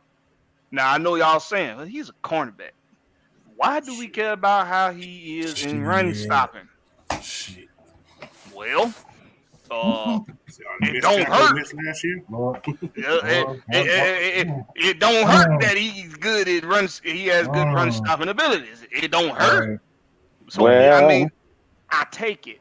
And then he was the third pick in the draft. Okay, which means the guy got some upside if he got the right people around him, the right coaches around him. And I believe there's a guy named Jerry Gray on the staff here. You would be Former correct, sir. Pro Bowl player, former champion, former All-Pro defensive back. We have staples here at every position group that can take these guys and give them the tools they need to be their best selves. Now, you see that, right? Since I see it. Since Ant got his eyes on it, I'm gonna get to you first, Ant. Since you got your eyes on whatever it is you got your eyes on. Oh, let me go next after that. How you like this Jeff Okudah pickup? Oh, I love it. I love it because I think once Jerry Gray and get his hands on him, he gonna change his career.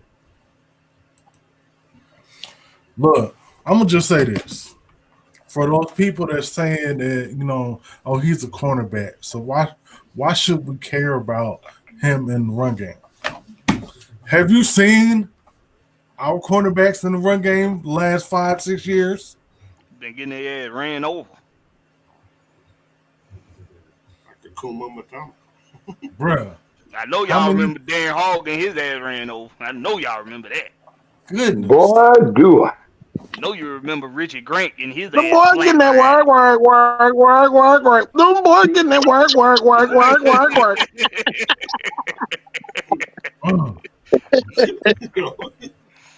I get thinking that work. Oh, Hey, Riri. we need Now it. I got Riri on my mind. Oh, man. Who this is? Right? Who this is in the corner over here? Sam. Go ahead, Sam. Yeah. How you like this Jeff Okudah pickup? Well, that's what I'm saying, fresh face, new face, fresh start. Right? Sam got Speak a little clearly, about Sam. I it. can't hear you.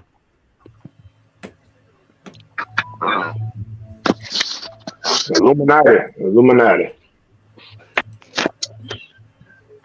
I think this kid is he's still coachable, and I use the term kid because this is going to be his third year with us. Under this defensive staff, the sky's the limit.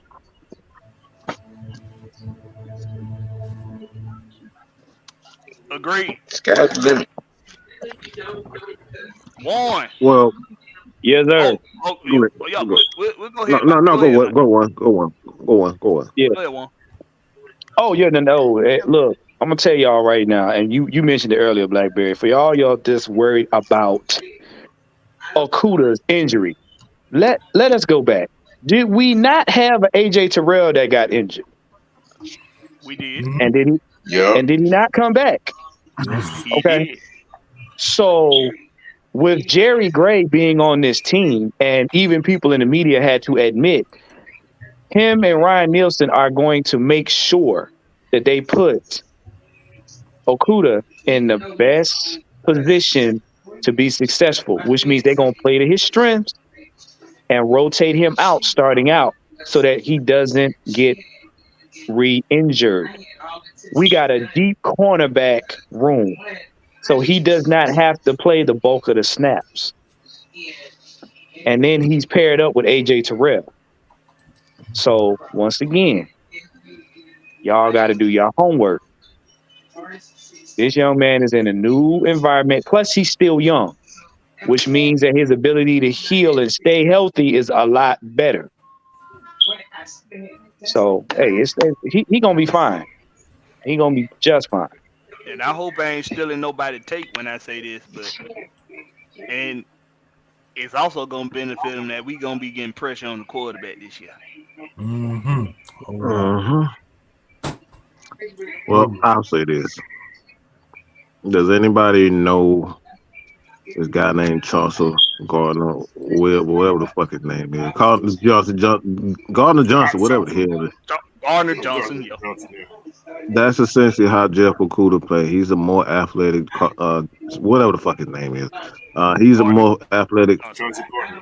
And Gardner if you Johnson with Gardner Johnson, one of them motherfuckers, all right. That dude. Garden Tooth. I'm gonna just call that nigga Garden Tooth. We just gonna call him Garden Tooth. Yeah, call him Garden Tooth. Yeah.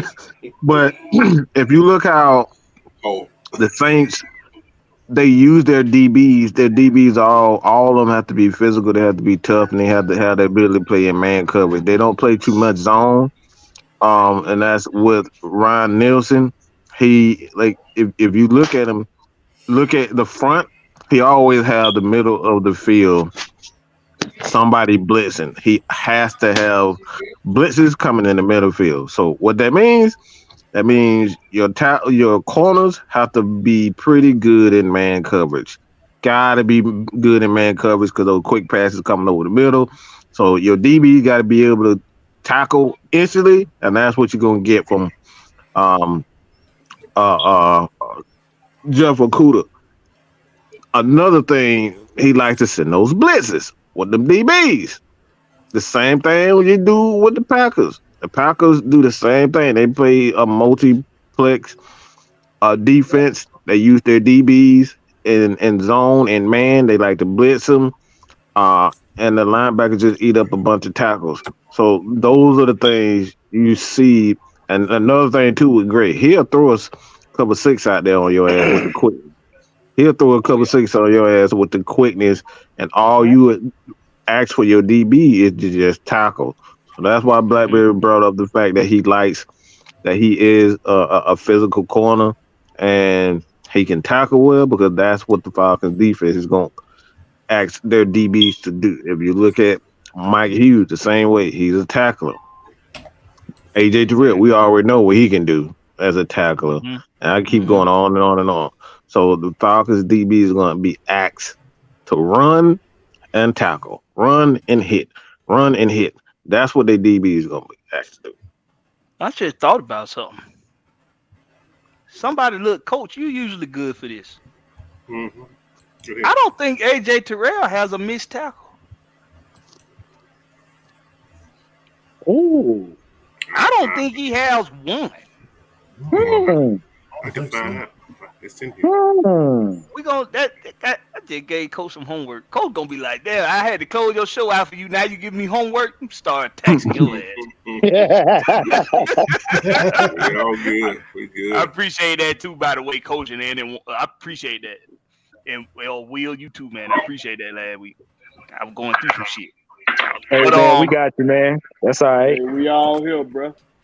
Yes, sir. Okay. Now that we into this Falcon shit,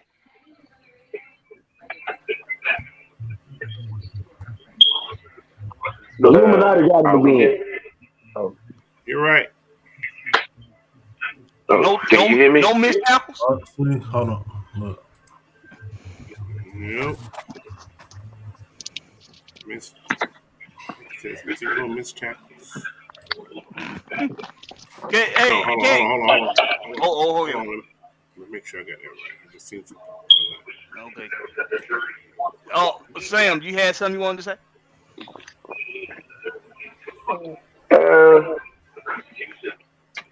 This defense gonna be real different.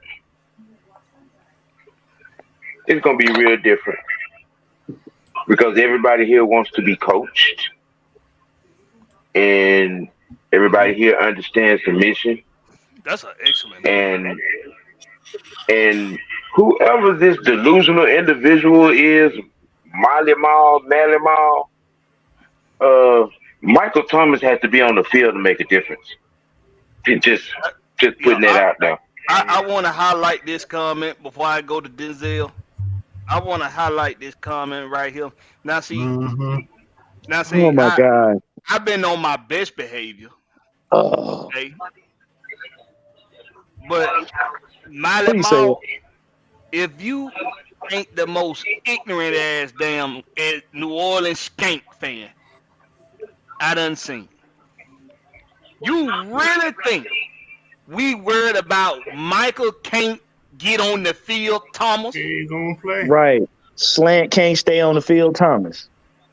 You don't know your own goddamn team.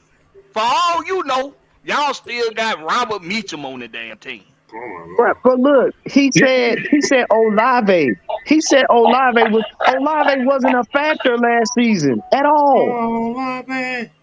This dude, Michael Thomas, ain't played what? Has he played 3 games in the last 3 years? He ain't played since Calvin Ridley was on the team. Since he had a new pair of shoes. I mean, come on, bro. I think he's played 6 games in the last 2 seasons. 6 games. He keeping up with Lamar Jackson. He on the rich pit. He on the rich pit.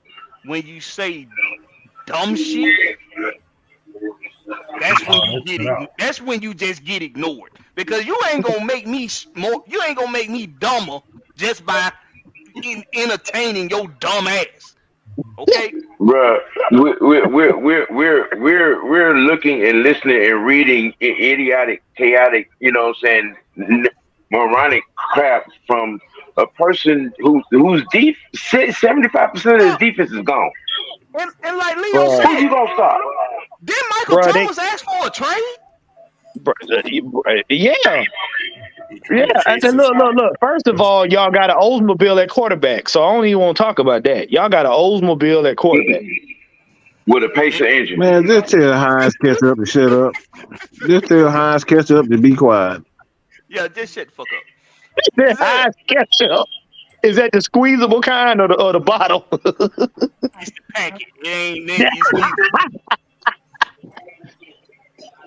And it ain't Hines neither. It's Hunt's. It's ketchup. Oh, okay, got you. Go ahead, Dizel. How you like this Jeff Okudah pickup, bro? Or did I ask you already? Nah, he ain't already. It's all right. Look, I was following Jeff Okudah back in Ohio State. Right. That boy is potential waiting to break out. And there's not too many people that break out in Detroit. I think that's enough said right there. That's true, though. It's not too many people that break out in Detroit. And when he secondary-wise, yeah, that's true. And when he was there, they didn't even have. Did they? Yeah, okay, never mind. That was the first. That wasn't even the first season of their new coach. Yeah, he got hurt. He got hurt in the first game. He got hurt in the first year. He got hurt, but that was under a new under a different coach, whole coaching staff. So once after that injury and last season, he kind of broke out a little bit. He kind of did. He went back to his old. He did a little bit until he got hurt again. Now, given that this boy is 6'1", 205, maybe 210, and a wingspan that's pretty long for a corner, and he plays the man coverage excellent. Folks forget why he was the number 3 overall pick. I wouldn't say excellent, but he's solid. When he's healthy. When he's healthy. He's a solid man press guy. He is a solid man guy. Okay, he's solid. I give solid. Yeah, but solid. Him at his youth with AJ at his youth, come on now. Yeah. Come on now.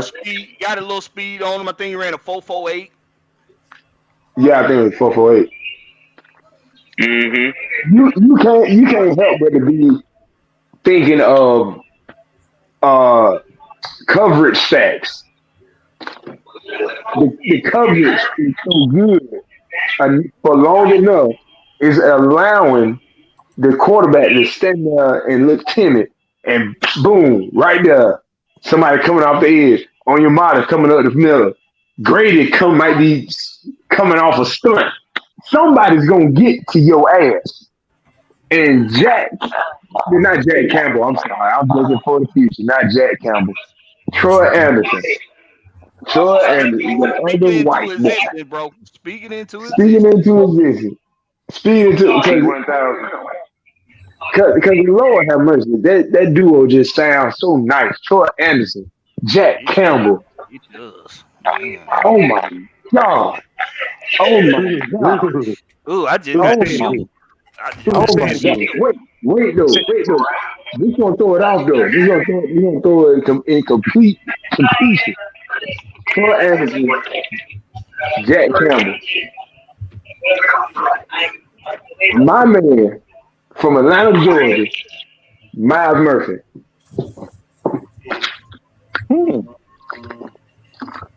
But they're just speaking into that, into existence. But yeah, man.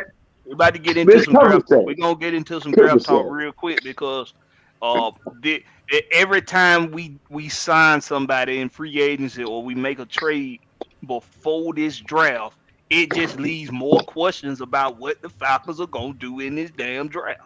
Oh no. It just leaves more questions.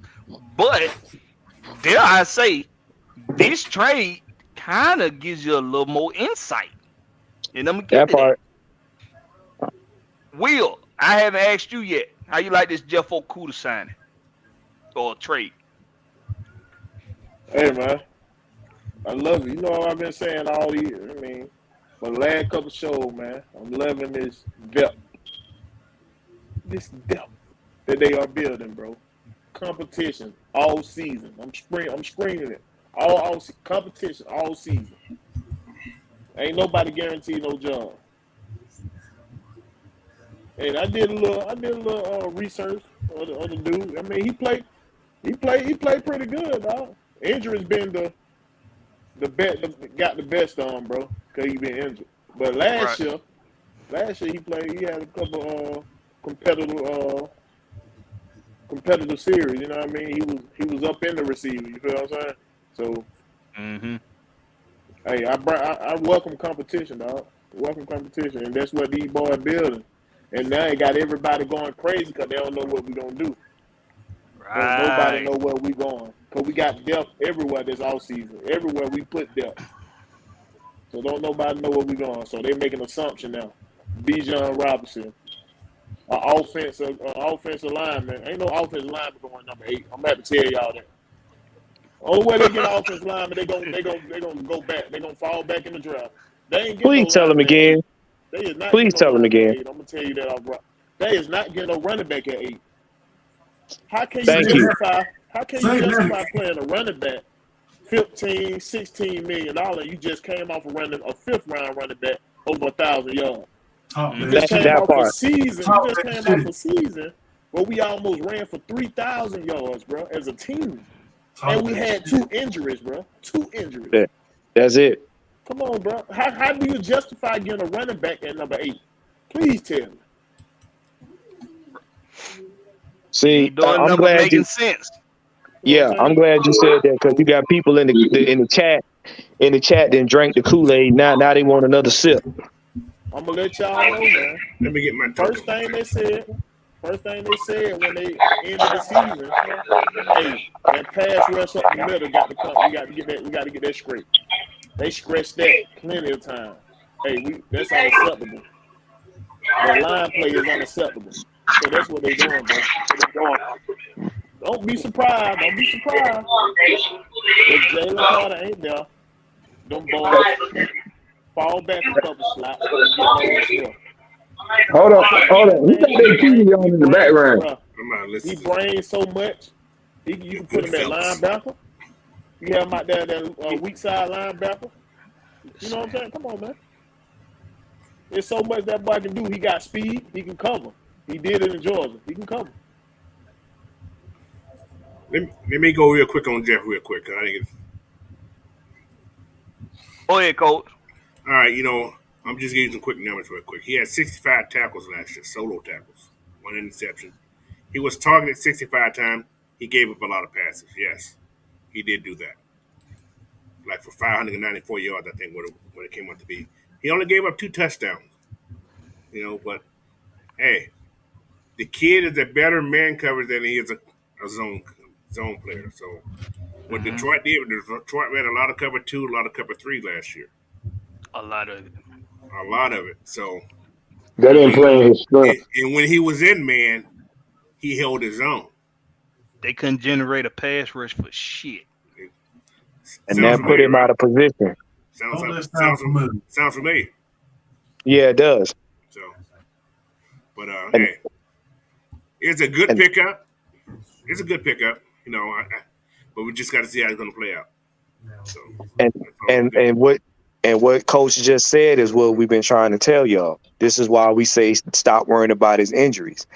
When you play any player out of position over a period of time, eventually they're going to get hurt because they'll try to overcompensate for either being tired or for not being, acute in that area. So Jerry Gray and them going to put him in a position where they're going to play to his strengths. You play to your strengths, you ain't got to play as hard because it's like second nature. That's, in my opinion, the reason why he's not on Detroit. Detroit, in my opinion, did not use him right. They let 2 people go. They let 2 DBs go. Right, and we got them. We got both of them. Hey. Can I ask y'all something? Do y'all see that bullshit right there? Which one? Look, the one I got highlighted. Oh. See, this is where, I like to say it's not your job to understand stupid, but that was just Jerry Jones being Jerry Jones. I wanted to say something about that. I was about to say I think they actually do regret it, considering that they're keeping the backup. And you think they don't regret? You think they don't regret that right now, bro? Really? He ain't even there. Excuse me. Your math ain't math. Your math ain't math. Your math ain't math. I seen it somewhere in the okay. One of them was talking about putting Akuda Matata in the slot. What y'all think about that? That's when you're going to have D after that. D after then Q's going to be playing that position. Whoever got their TV in the background, you cut that off, please. Over there watching Good Times. Sam, you got to get rid of that background of it, bro. You know I love you, but you got to get rid of that. It's loud. Now, that'd be funny. I would put the card in the back of them chips. Now this the reason why I say this. The reason why I say this. Everything else. I'll put it on the side over there. You know what? Oh my God. That was my fault. I thought I muted the mic on that. I'm gonna send out some damn pink slips out this motherfucker. What? I'm finna get Maggie. I'm finna get Maggie Fundo on the phone right now. But anyway, my fault, everybody. My fault. You good? But no, the reason why I say this trade gives a little more insight because it's a guy on here. I call him the coach of coaches. It's something he been saying for a long time, and he been trying to get y'all some bitch to listen. He say they gonna trade that 8 pick. He say they gonna trade. There's a 75% chance they do. They gonna trade that 8 pick. And the closer we get to draft day, and Sam, bro, Sam. The closer we get to draft day, the more insight we get based off of what we do in free agency and what we do in the trades. And this signing right here, this guy is a former 3rd pick in the 1st round of the draft. The same draft as AJ Terrell, which allows you to think that Nielsen and Jerry Gray think they can do something with this young boy. They think they can do something with this young boy. They wouldn't trade a 5th round pick for him if they didn't think they could. And that leads me to believe that guy right there next to me, the coach of coaches, I don't call him that for no goddamn reason, goddamn it. He know what he's talking about. Put some respect on his name. Coach. I ain't gonna say it no more. All right. This is my take. All right. Now, you gotta go through the whole process of this. That kid just cost us $5 million, right? We're down to $10 million. Yep. $10 million, they're gonna get you a 1st round pick. Not that early. Not in the top. No, listen, not in the top 10. You can't pay your whole class in the top 10 with $10 million. So, by trading back wait, Coach, I thought they had just said today 1 million of that is Detroit is paying a little over 1.5. We still owe them $5 million though. Yeah, I got the cap right here. I got it right in front of me right now. Oh, it's right in front of me right now. So his salary is going to be $5,182,000. That's what he's going to get paid this year. Coach, finish your thought, Coach. I'm curious where you're going with this. All right. So June 1st cut. Well, that may have to be. So that's gonna be after the draft. So with 10.35, right? 10.35, you're gonna probably keep what 4 on the books. You're gonna have $6 million, right, to spend for your draft class. So by us trading back by 14, 15, you have to pay that. You don't have to pay that 1st round person that much money. Not like you have to pay anybody in that top 10. Ah, yes, I see. So it's money now. So with that trade, with that pickup, that paying that guy that $5 million, you're not going to use that 8. Well, you can. That means you can be trading some other spots just to get some of those draft picks out the way. But you got 9 picks, people. You got to pay those people some kind of way. Well, it sounds like you're implying a trade down than a possible trade up. For one, to get rid of. I think we can. I think this is my take. This is what I see that could happen. Trade with Seattle, take their 20. Right? Get their second. They got 2 second-round picks. Coach, did you just say trade with Seattle 20th spot? Take Seattle's 20. Yep. You got to listen. Listen. Take Seattle's 20. Yep. Take their 30. I think it's 34th. And they're 50-something, right? So you have 3 second-round picks. You're going to pay them a Dun. right? Then you get Seattle just to put in the pot just a little bit. Then you get Seattle probably the other 5th-round pick. You still came out on top. But we still got another 5th-round pick. Yes, sir. Hey, Coach, hold on. Now, from what the research I just did, they only need $5 to $6 million for this draft class. Okay, but then that's right. Rookies, no, that's not true. That's not true at all. All the rookies come in at $750,000 apiece. No matter if they were drafted 1st round. No, that's not true. That's not true. That's not true. They get signing bonuses. Yeah. You gotta get the bonuses. So that's the average. I'm talking about they count against this count. They don't have a. No, that's not true at all. That's not true. Okay, well, okay. What's called made more than that last year.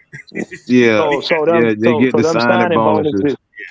That bumped it up to $1 million or something, right? Yeah, $1 million plus. Yeah. Outside of the 1st round, they don't make a lot of money, but you drafted in the 1st round, you're gonna get paid anywhere from 7 to 6. From about $7 to $3 million in that 1st round.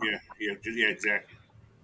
So they're gonna save something for a rainy day. They're gonna have a rainy day fund, guys. So that's about $4 to $5 million they're gonna save there. Because they still got the undrafted free agency after the draft. They got to worry about. Yeah, but they don't get paid. Right. See, here's what makes Coach's point perspective, you know what I'm saying, make a whole lot of sense.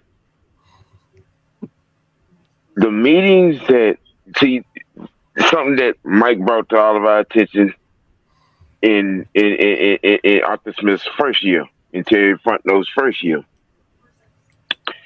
The meetings that they've been taking, and most of the guys that they've been talking to all got second and third round grade. The one that they've taken multiple meetings with. Exactly. So see, here's where paying attention to what they do instead of looking for them to say something. Everybody, all the prospects that they have spoken to outside of Jalen Carter, we know he's on our board. You know, Will Anderson's on our board. But everything after that, bro, we finna do some grocery shopping on the bargain side. And that means that trade back is imminent. Not if it's gonna it's gonna happen. Yeah, fool the hell out of me if they don't. Right. It's gonna The only way it don't happen, is Jaden Carter there. Falls in there. Because you got to think that's the reason why you hear them meeting with all these quarterbacks and stuff like that. Because they because like I said, it's the smoke screen because everybody getting all excited and then they throwing around possibilities. The Falcons ain't about to tip their hand to nobody. They got 3-4 players on their board that they have concrete. We want them. And then they got maybe 2 or 3 other players that they say, okay, if we don't get them, we're looking at this as a backup. So we got to go ahead and throw a smoke screen because what they're looking to do is you got to think you still got teams in the NFC South that don't have quarterbacks. So they're going to do what they've been doing. They're going to try to make these other teams get desperate enough to throw their whole future away on a player that ain't going to benefit them. But Mike said something, I can't remember what show he did. What position that we haven't even looked at in this whole free agency? There's one major position that we haven't. It's probably the least people in the thing. Linebackers. Yeah. I mean, we haven't looked at not one linebacker in free agency. Evans haven't re-signed. Don't know he's going to be re-signed. Right. So that position's got to be important also. Are they ready to trust Michael Walker in that position? My bad. Coach, come on now. Come on. I'm just saying, man. Too soon, Coach. You doing good there. You were doing good. I didn't say they're going to trust him. I said, are they willing to trust him? So that's why I said linebackers are going to be important right now. So, who is they? I think they're going to go with T1000 at that spot. Well, he can't do it by himself. I get that. I'm just saying. I mean, considering the fact that when Mr. Nelson got off the plane, the first player name out of his mouth was Troy Anderson. Yeah. So this is what you would have at linebacker. I'm just going to give you some talk here. All right, this is what we got at linebacker right now. If nobody don't know already, we have Troy. We know that, and they got Walker started at middle linebacker. Anyway, that's another story. But you got your outside guys. All right, then you got Nate Landman. You got Tate Davis in the middle, and you got Doran Edwards. That's all we have, guys. That's it. Wait. So, Coach. so, Coach, you trying to tell me that we could possibly try to load up, try to deepen the depth on linebacker? You got to. I don't trust this shit. Yeah. Well, yeah. All right. I don't think we get none in the first round, though, Coach. What we doing with that first round pick, though? I didn't say first round. You know what I said? I said we may trade out of that and just get linebackers. There's no praise we trade out of first round. They're gonna go ballistic. Why? But see, why they go ballistic every day for no any shit anyway? Don't matter. But see, they don't give a fuck what we think. Hey, Will, think of it this way, man. This is what you got This is what you got to look at.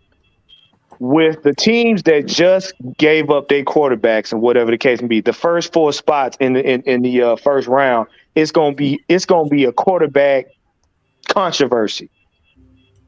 Then all And of the if other number players are 5 gonna is a start. quarterback too. Right. So so all of the other players are gonna start dropping.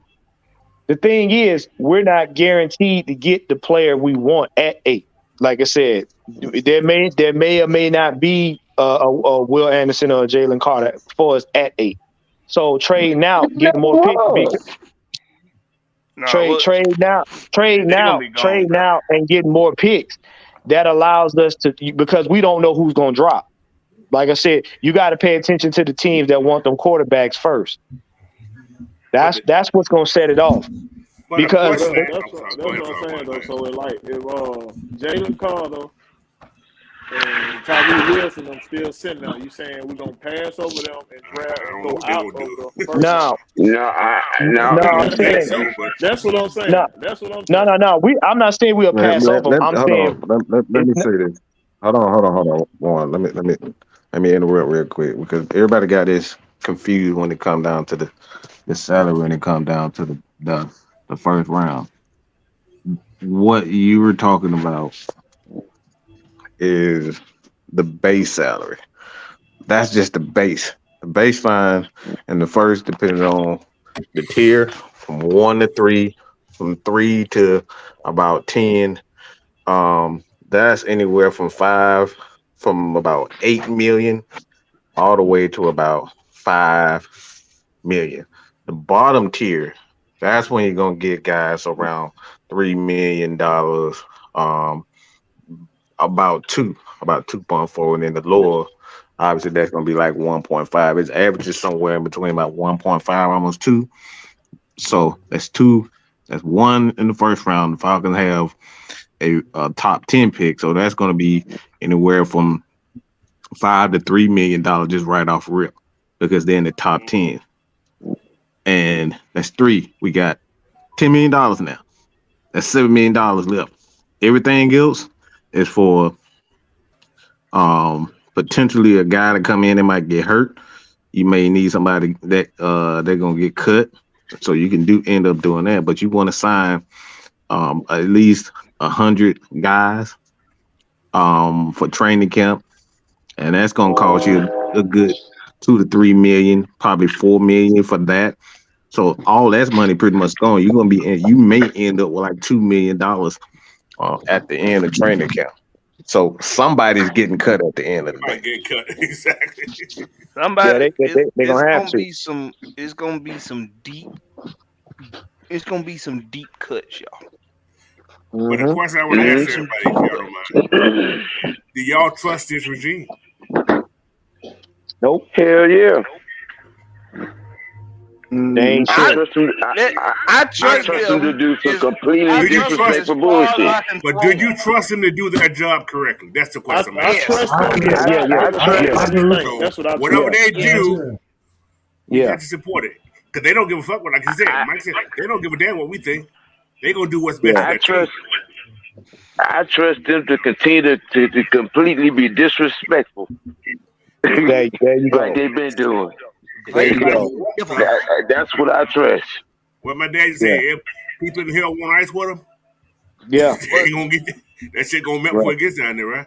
Yeah. But like I said, they're gonna be disrespectful in the draft anyway. And if you know Fontenot want to get the most out of this draft that he can get without having to pay a lot of money. Yeah, That's his thing. And so they know that they trust their ability to go find the talent. Exactly. They trust their ability to do that. And they've showed us that we should trust that as well. Exactly. They got 1,000-yard rusher in the 5th. They got a productive inside linebacker in Troy Anderson. Yeah. And they went and got offered out of the undrafted pool. Right. No, it was Canadian football. Right. It was Canadian football. The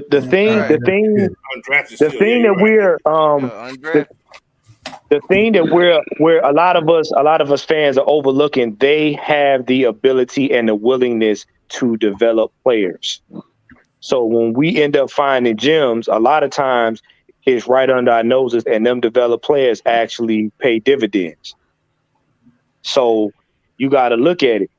When you got an organization that has literally forced the media to admit our worth, you doing a hell of a job being disrespectful. Mm-hmm. The media got to now change the narrative to keep up with the team. When the last time you heard of some shit like that?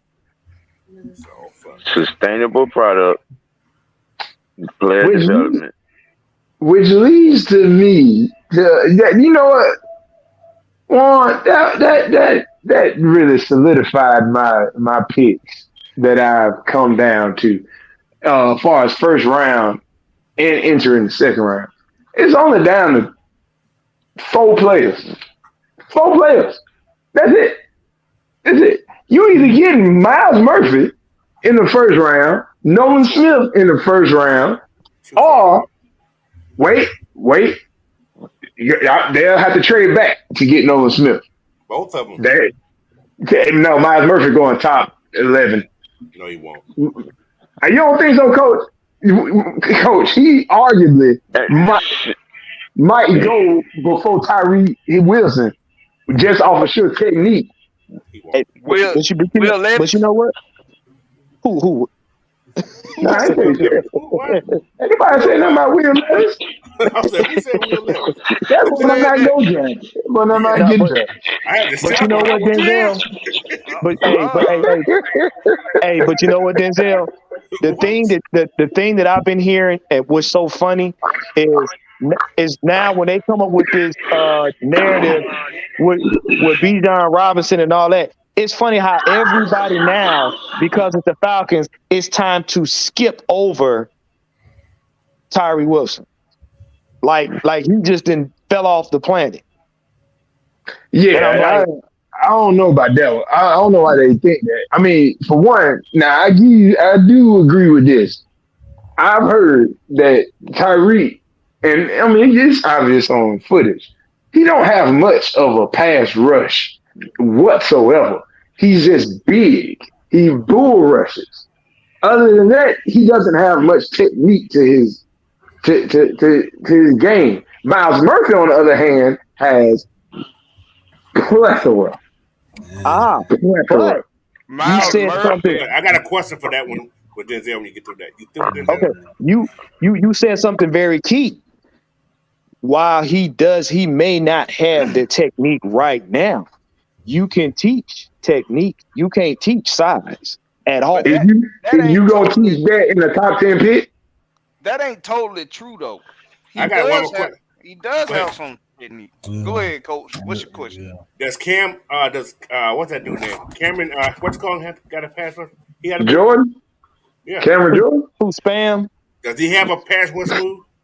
No, he has. I rest my case. I rest my case. That's bull This coach, the thing about this, guys, the coach that we have right now, he develops linemen. That's it. Y'all got to think about that too. Nelson developed linemen, man. So, but whoever he brings, hold on, think about it. Whoever he brings in here, did y'all think Trey Henderson was that good? Nobody knew who the hell Trey Henderson was. Exactly. I rest my case. So he's putting people on the map that nobody knows about. That's why I said you can teach technique. You can't teach size. But you ain't getting nobody. Tyree Wilson is going in the top 10. You ain't getting nobody in the top 10. You gonna have to teach that much into. We're gonna put all this to rest. Tyree going in top 10. You can put that. Yeah, that's what I'm saying. He going in the top 10. He going in the top 10. Bro, Tyree Wilson will be he'll be gone before the 8th pick. That's what I think. That's what I know. They I don't don't know do what's what's going going on. But Miles Murphy can help the team. I'm gonna say this. Nolan Smith can help the team. I'm gonna say this before we get into the last real quick topic before we close this thing out. And it's gonna be a quick one too, goddammit. I mean quick. But let me say this. Something that you learn from watching CSI, from watching Law and Order, First 48. Well, not really First 48, because that's about people. That's about killing. That's about solving murders. Yeah. But one thing you learn is they always follow the monies. Yeah. Any one of y'all fair weather fans out there that's still questioning what the Falcons are doing and why they doing it and why you don't like how it looked the way it looked, just follow the money. The money tells you a hell of a lot. That's what the coach of coaches is telling y'all, some bitches. Follow the money. And look out for Tajay Spears. I'm sorry, Darren, I had to say that because I seen that in the posted twice in the comments. Tajay Spears, Tulane, that is the running back I want. Fuck everybody else. Okay. I gotta do some homework on Tajay. Oh my God, yes you do, my boy. You do. I gotta do some homework on That that. is, that is Terry Fontenot's alumni. Alma mater, yeah. Mm-hmm. Yeah, alma mater. Yeah, alma mater. Yeah. Don't be Do some surprised. research on that, young fella. Mm. But real quick, because we getting ready to close this thing on out. Like I say, with that draft, we get talking that draft talk. The family can talk draft talk all goddamn night if I let them. So, real quick. That is facts. Real quick. I want round the horn predictions. First, I'm gonna go to each person. I'm gonna go to you first, coach. Who winning this Miami? Who gonna win this Miami Miami Chicago game tomorrow? That's ugly. Ugly question. I'm gonna go Chicago because I don't want Miami to go there. Yeah. Now the Milwaukee. Okay, so Milwaukee, Chicago. How many games and who winning? Oh my Lord. Milwaukee win in 5. Cleveland, Knicks. Who win and how many? Cleveland sweeps. Sixers. I'm with Coach on that. I'm gonna get to you, Sam. 6 and what? Sixers, Nets. They sweep the Nets. Ooh, yeah. I'm with those. Boston, Atlanta. 7 games. I feel you. That's all I'm saying. 7 games. Go to the West. Let's go to the West. Who win this Minnesota-Oklahoma City game? Oklahoma. Oklahoma. I can see okay. So that's Man, gonna be that little Haitian kid. Alexander. That mother. What? I'm naming my son after him. Good. GWA. Good. Now, Denver, Oklahoma City. Who win how many games? Ooh.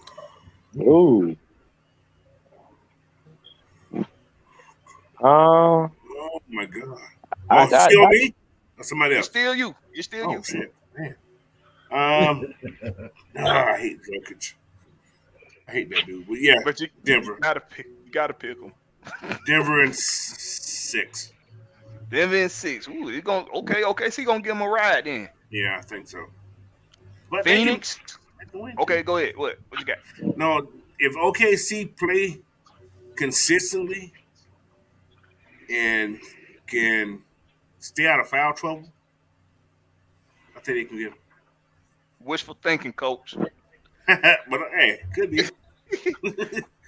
Phoenix, Clippers. Oh. Phoenix. And 6. Yeah. Phoenix and 6. I feel Sacramento, Golden State.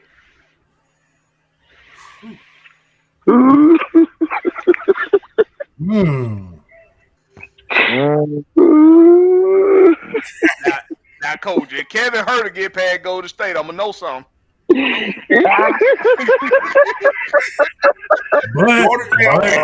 No. Golden State gonna win it. They're not gonna sweep them though.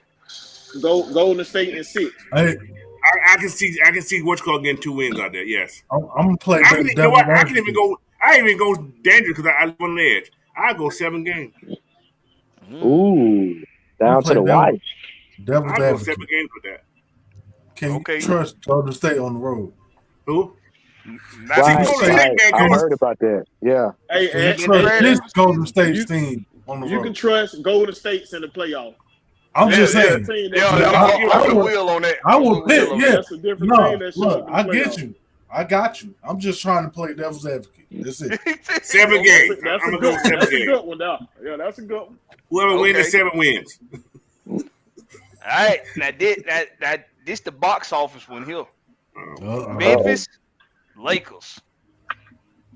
Ooh, that's Mess my head up right now. that's I can see that 7 games. Don't trust me. That's curveball. I say 7 Oh, games. they gonna keep up at the strip club? Who? Who that? Yeah, I know when you talk. Stop it, coach. If they can keep up the strip club, I'm gonna go with Memphis. Come on. I'm gonna go with Memphis.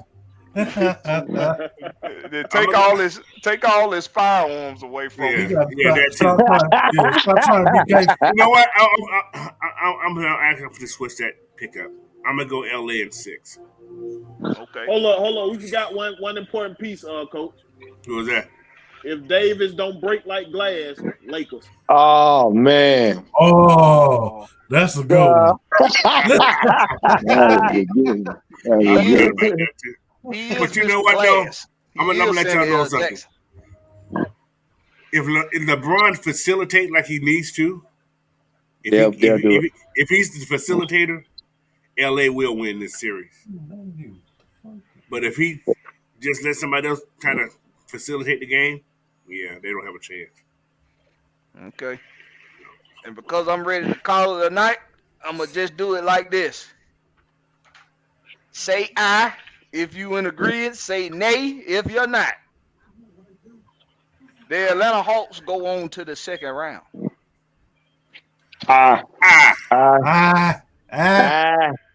Maybe. Talking into Can we have an asterisk in there? Can we have an asterisk? Say aye. No. Now I'm asking y'all a question. I don't think nobody on that team can handle Big O. No. Hey, speaking of Big O, man, there's nobody on that team that can handle Big O. They can't handle our bench. Milwaukee Bucks fan base saying at least Milwaukee don't have to play. Don't have to play a Kongu in the first round.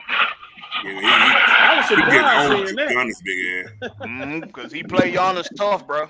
He play him tough. Why this? Neither one of them can talk real good. What is meant to always do to me? Giannis, you need to quit playing with me. I'm playing for my team. I'm gonna tell you something. I think it's a bold prediction. It's a bold prediction in this Celtics series. The MVP of this series will not be who we think it's gonna be. John Collins. Facts. Stop. Coach. You never know. You gonna stop on here. I'm talking this man into existence, man. No, hell no. Hey, Black man started off the sermon. I'm finna end it right. I'm praying for that man. I'm praying for it. Okay. I feel you, Coach. We call that wishful thinking. Hey, I got to, man. Not wishful thinking, man. We gonna raise our hands to God for John Collins. That's it, bro. We're gonna raise our hands to y'all for John Collins. He gotta be MVP of the series. He just need to be impactful. That's it. He's gonna be the difference maker, man. Look. I'm gonna tell you right now, Quinn need to keep threatening now, John. You know we can take that contract and do with that contract. We need you to play now. Because That's why he's been playing that way. That's exactly why he's been playing that way. He's gonna be the difference maker. If Boston do not play Robert Williams a whole hell of a lot. That means you're gonna see a whole lot of Al Horford at the 5. Oh, I love that. Oh, Which means John Collins is going to have to be disciplined guarding that perimeter, ooh, guarding that corner. He's going to have to be disciplined. you said the word right there. Because Q gonna tell Clint, hey, I don't give a damn where your man is at. You're the anchor down low. That's why I want you at. So whoever get that assignment out there gonna have to be key. Because I be damn if I'm gonna let old ass square wheels, wooden square wheels. But y'all see what happened other last night, right? Beat us. But y'all see what happened in the game the other night, right? He said how quick he was hook John. Bye, get out. Mm-hmm. He hooked him so fast, boy. I was like, where he at? He said he signed for the rest of the second half, y'all. He just did. And he told after every time out, you still saw Jalen Johnson out there on the floor. Because you say, get your young ass out there and run that floor. Don't come back to me talking about you tired, or your ass gonna be doing suicides. Because he's a better rebounder. That's why. Sadiq played good yesterday too, though. Yeah, and check this out. Remember I said MVP of this series ain't gonna be who y'all think he's gonna be. Oh, I'm see making them boys. Bold prediction. Oh, MVP of this Boston Celtics series is gonna be Sadiq Bey. You know what? I can see that. I can see that. I can see. But see, you know what, Blackberry, them boys need to get out there and get hot, man. Because, I mean, when you see them, when they're in rare form, them boys is damn near unstoppable. And they got that energy to keep them boys running up and down the floor. They don't allow the offense to get stagnant. I really believe that Sadiq Bey is going to shine in this series. He's going to attack the basket, and he's going to shoot very well. He attacks well, too. He ain't afraid to take to the hole. Bruh, what? Mine's just going to be JJ. Okay. What? MVP? Oh, my Lord. That means John Collins telling the bitch the whole game.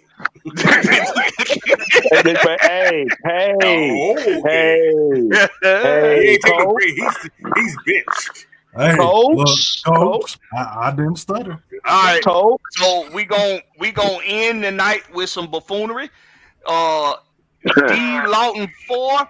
Don't forget about running back has not been addressed. You can go dig a hole and you can climb the highest of trees and jump in that motherfucker. This has been the Rex Pit.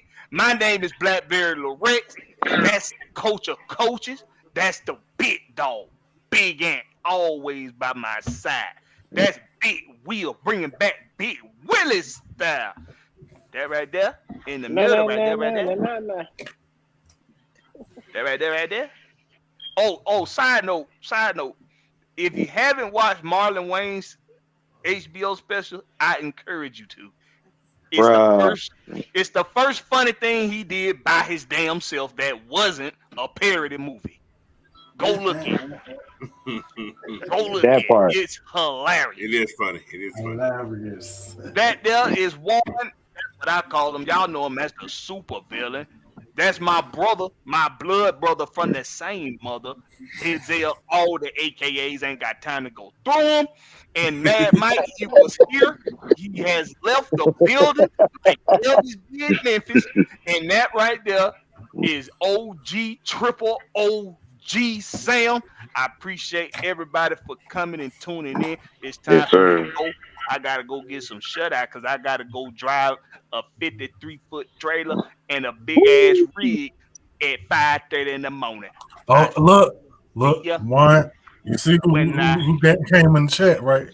Yeah. We appreciate it. Catch us on the flip side, home team. I don't know who Home team.